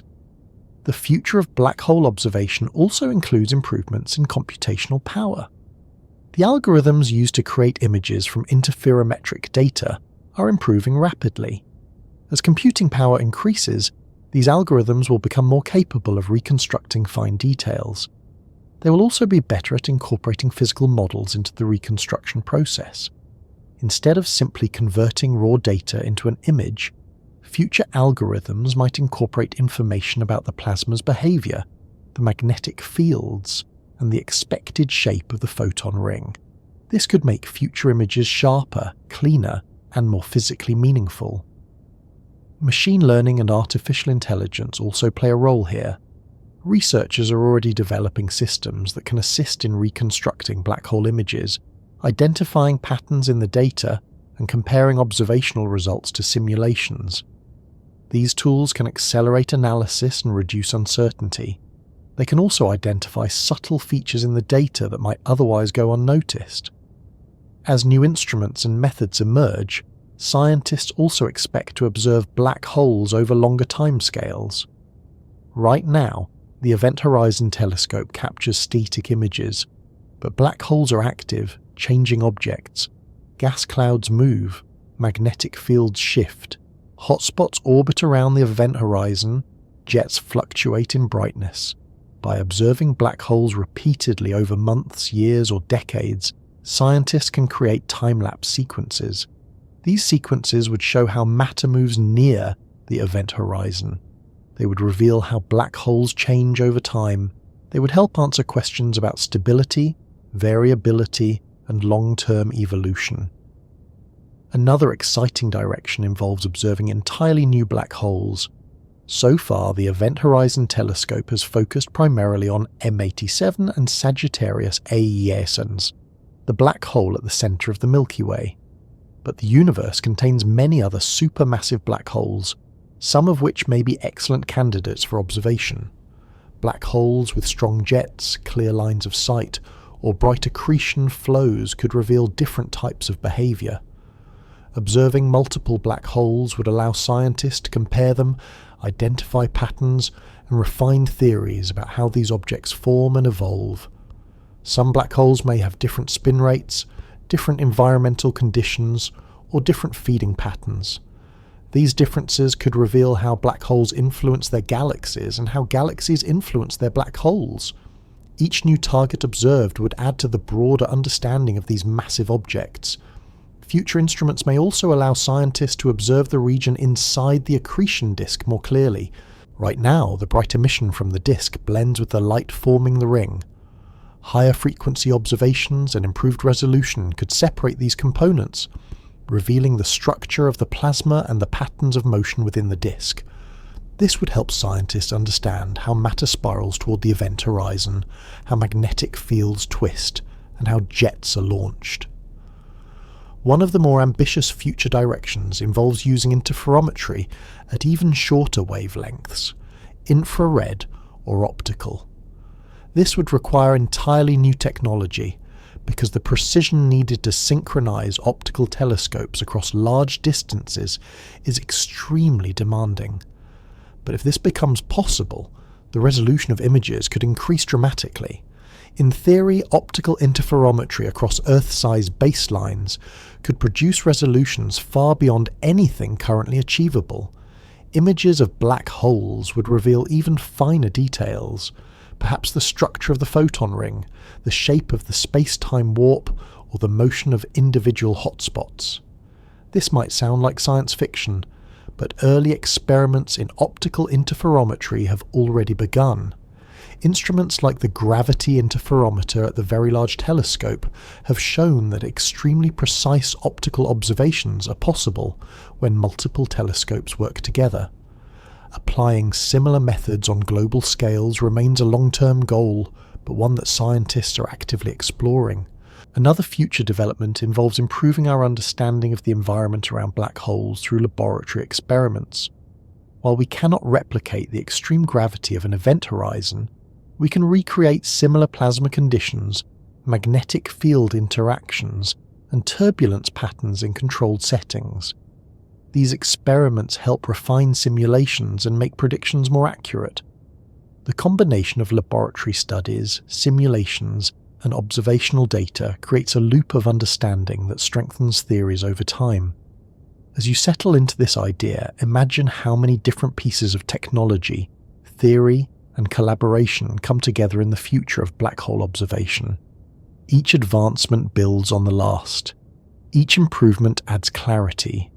Each new observation reveals something previously hidden. What we see today in the image of M87 is only a small portion of what will eventually be possible.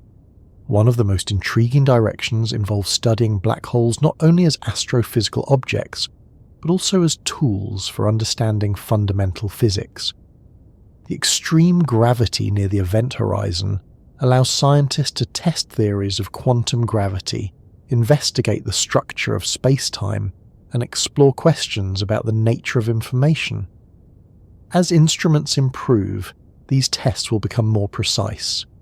Observing slight deviations from relativity, if they exist, could provide clues about the deeper structure of the universe.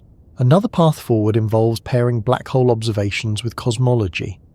Black holes influence the distribution of matter in galaxies, but they may also play a role in shaping cosmic structure more broadly. Understanding how black holes grow and interact with their environments can help refine models of galaxy formation and evolution. Observing black holes across different eras of the universe, something possible with future telescopes, could reveal how their roles have changed over billions of years. All of these ideas converge toward a single expectation. The future contains more detail, more precision, and more depth than the past. The image of M87 was a beginning, not a conclusion. It opened a door. And now scientists are stepping through, exploring the room beyond with new lights, new tools, and new questions.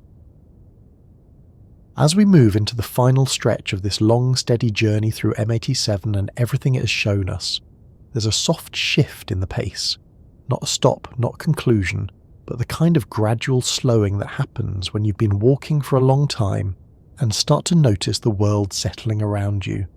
The light changes, the air feels different, and the path ahead starts blending into the landscape in a way that makes you realize the walk isn't ending.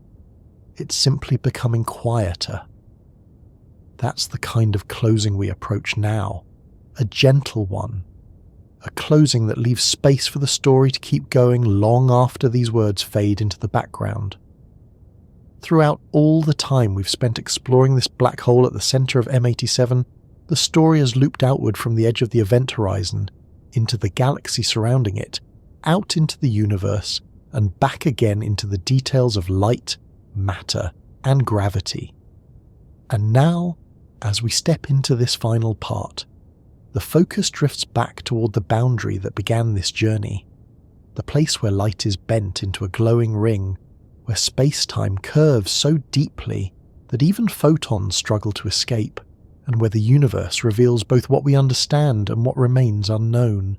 When you imagine standing near the edge of an event horizon, not literally, but as close as the laws of physics allow a mind to wander, the picture is never static. It's a region where time flows at a different pace than anywhere else, where matter spirals inward in constantly shifting patterns, where magnetic fields twist into shapes we're only beginning to understand, and where light orbits in fragile loops before breaking free. And even though we cannot physically approach such a place, it's remarkable that we've reached a point where we can observe it directly, interpret the signals it sends across space, and piece together a coherent story from those signals. The gentle closing begins with this recognition that everything we've learned about M87 was gathered from faint traces of light that travelled across millions of years and countless distances. Those photons had no intention of being observed. They simply moved outward, bent by gravity, heated by plasma, guided by magnetic fields, and eventually collected by telescopes scattered across the world. The fact that we can interpret them with such clarity is a quiet achievement. It's not dramatic. It's not full of spectacle. It's a product of patience, cooperation, and the steady accumulation of understanding. This patience is part of what defines the world of black hole observation. Unlike some areas of science where discoveries happen quickly, the study of black holes unfolds over decades. New instruments take years to design and build. New algorithms require careful testing. New theories grow slowly as observations refine what is possible. The work requires long stretches of waiting for the right weather, the right instrument alignment, the right orbital geometry for a satellite, or the right moment when the accretion flow brightens. And beneath that waiting is a deeper patience, the patience of light itself, crossing unimaginable distances to reach us at the exact moment our technology becomes capable of recording it. In a way, this patience reflects the nature of the universe. Everything that shapes it moves according to timescales much larger than our own. Stars live for billions of years. Galaxies rotate slowly, spreading their arms in arcs that last longer than the history of human civilization. Black holes grow and change over millions of years, not months or decades. When we observe M87, we are glimpsing a moment in a process that began long before we existed and will continue long after we are gone. That perspective doesn't diminish our role. Instead, it gives a sense of calm continuity. We are watching a universe that is patient enough to reveal itself slowly. The gentle closing also includes the understanding that much of what we have explored remains incomplete, and that this incompleteness is not a flaw to be solved immediately. It's a natural part of discovery. We've seen how M87 confirmed predictions from general relativity. We've seen how it revealed the behaviour of matter near the event horizon. We've seen how the structure of the jet reflects the black hole's rotation and the strength of the magnetic fields. But many questions remain. How exactly does the jet maintain its structure across such vast distances? What is the precise mechanism that accelerates particles to near-light speeds? How do turbulence, magnetic reconnection, and plasma interactions combine to shape the accretion flow? How does quantum gravity behave near the singularity? These unanswered questions don't create tension. They create space. Space for future researchers, future instruments, and future generations to continue exploring. The story of M87 isn't something that ends with an image or a single discovery. It's something that continues unfolding as new data emerges, as technology improves, and as theories evolve. Like a slow-growing tree, it adds rings over time, each layer building on the one before it. Another part of this quiet closing involves returning to the human side of the story. The image of M87 was created not by a single instrument, but by people. People who travelled to remote observatories, worked long nights troubleshooting equipment, wrote complex software, built algorithms from scratch, coordinated across continents and time zones, and collaborated with colleagues from countless backgrounds. People who brought their expertise, their patience, their curiosity, and their persistence. The image of the black hole became a symbol not only of astrophysics but of global cooperation. It reminded us that understanding the universe is something we do together. In the future, this cooperation will only deepen. More telescopes will join the network. Space-based observatories will expand our reach. Algorithms will sharpen their clarity. And new generations of scientists will inherit the tools, ideas and challenges left by those who came before them. The study of black holes is something that transcends personal accomplishments. It's a collective journey, a gradual expansion of knowledge that stretches across borders, cultures, and eras. As you relax into this idea, imagine the black hole itself, not as a dramatic Hollywood object, but as the calm, steady presence it truly is. It isn't roaring or tearing apart its surroundings. It isn't devouring matter in violent bursts every moment. Most of the time it simply exists, quietly shaping the space around it. The accretion flow brightens when gas falls inward. The jet pulses when magnetic fields twist or reconnect. But the black hole itself persists with the same consistency it has had for billions of years. There is something grounding in that, something steady. It reminds us that the universe doesn't require constant change to remain interesting. Sometimes the most fascinating objects are the quietest ones, the ones that reveal their secrets slowly and calmly, the ones that shape their environments not through noise or chaos, but through a gravitational presence so strong and stable that it becomes a reference point for everything around it. The gentle closing also involves recognizing that observing a black hole is not only a scientific act, but a reflective one. When we look at the shadow of M87, we are seeing the edge of a place where the known laws of physics meet the unknown. That boundary is not just a physical limit, it mirrors the way our own understanding works.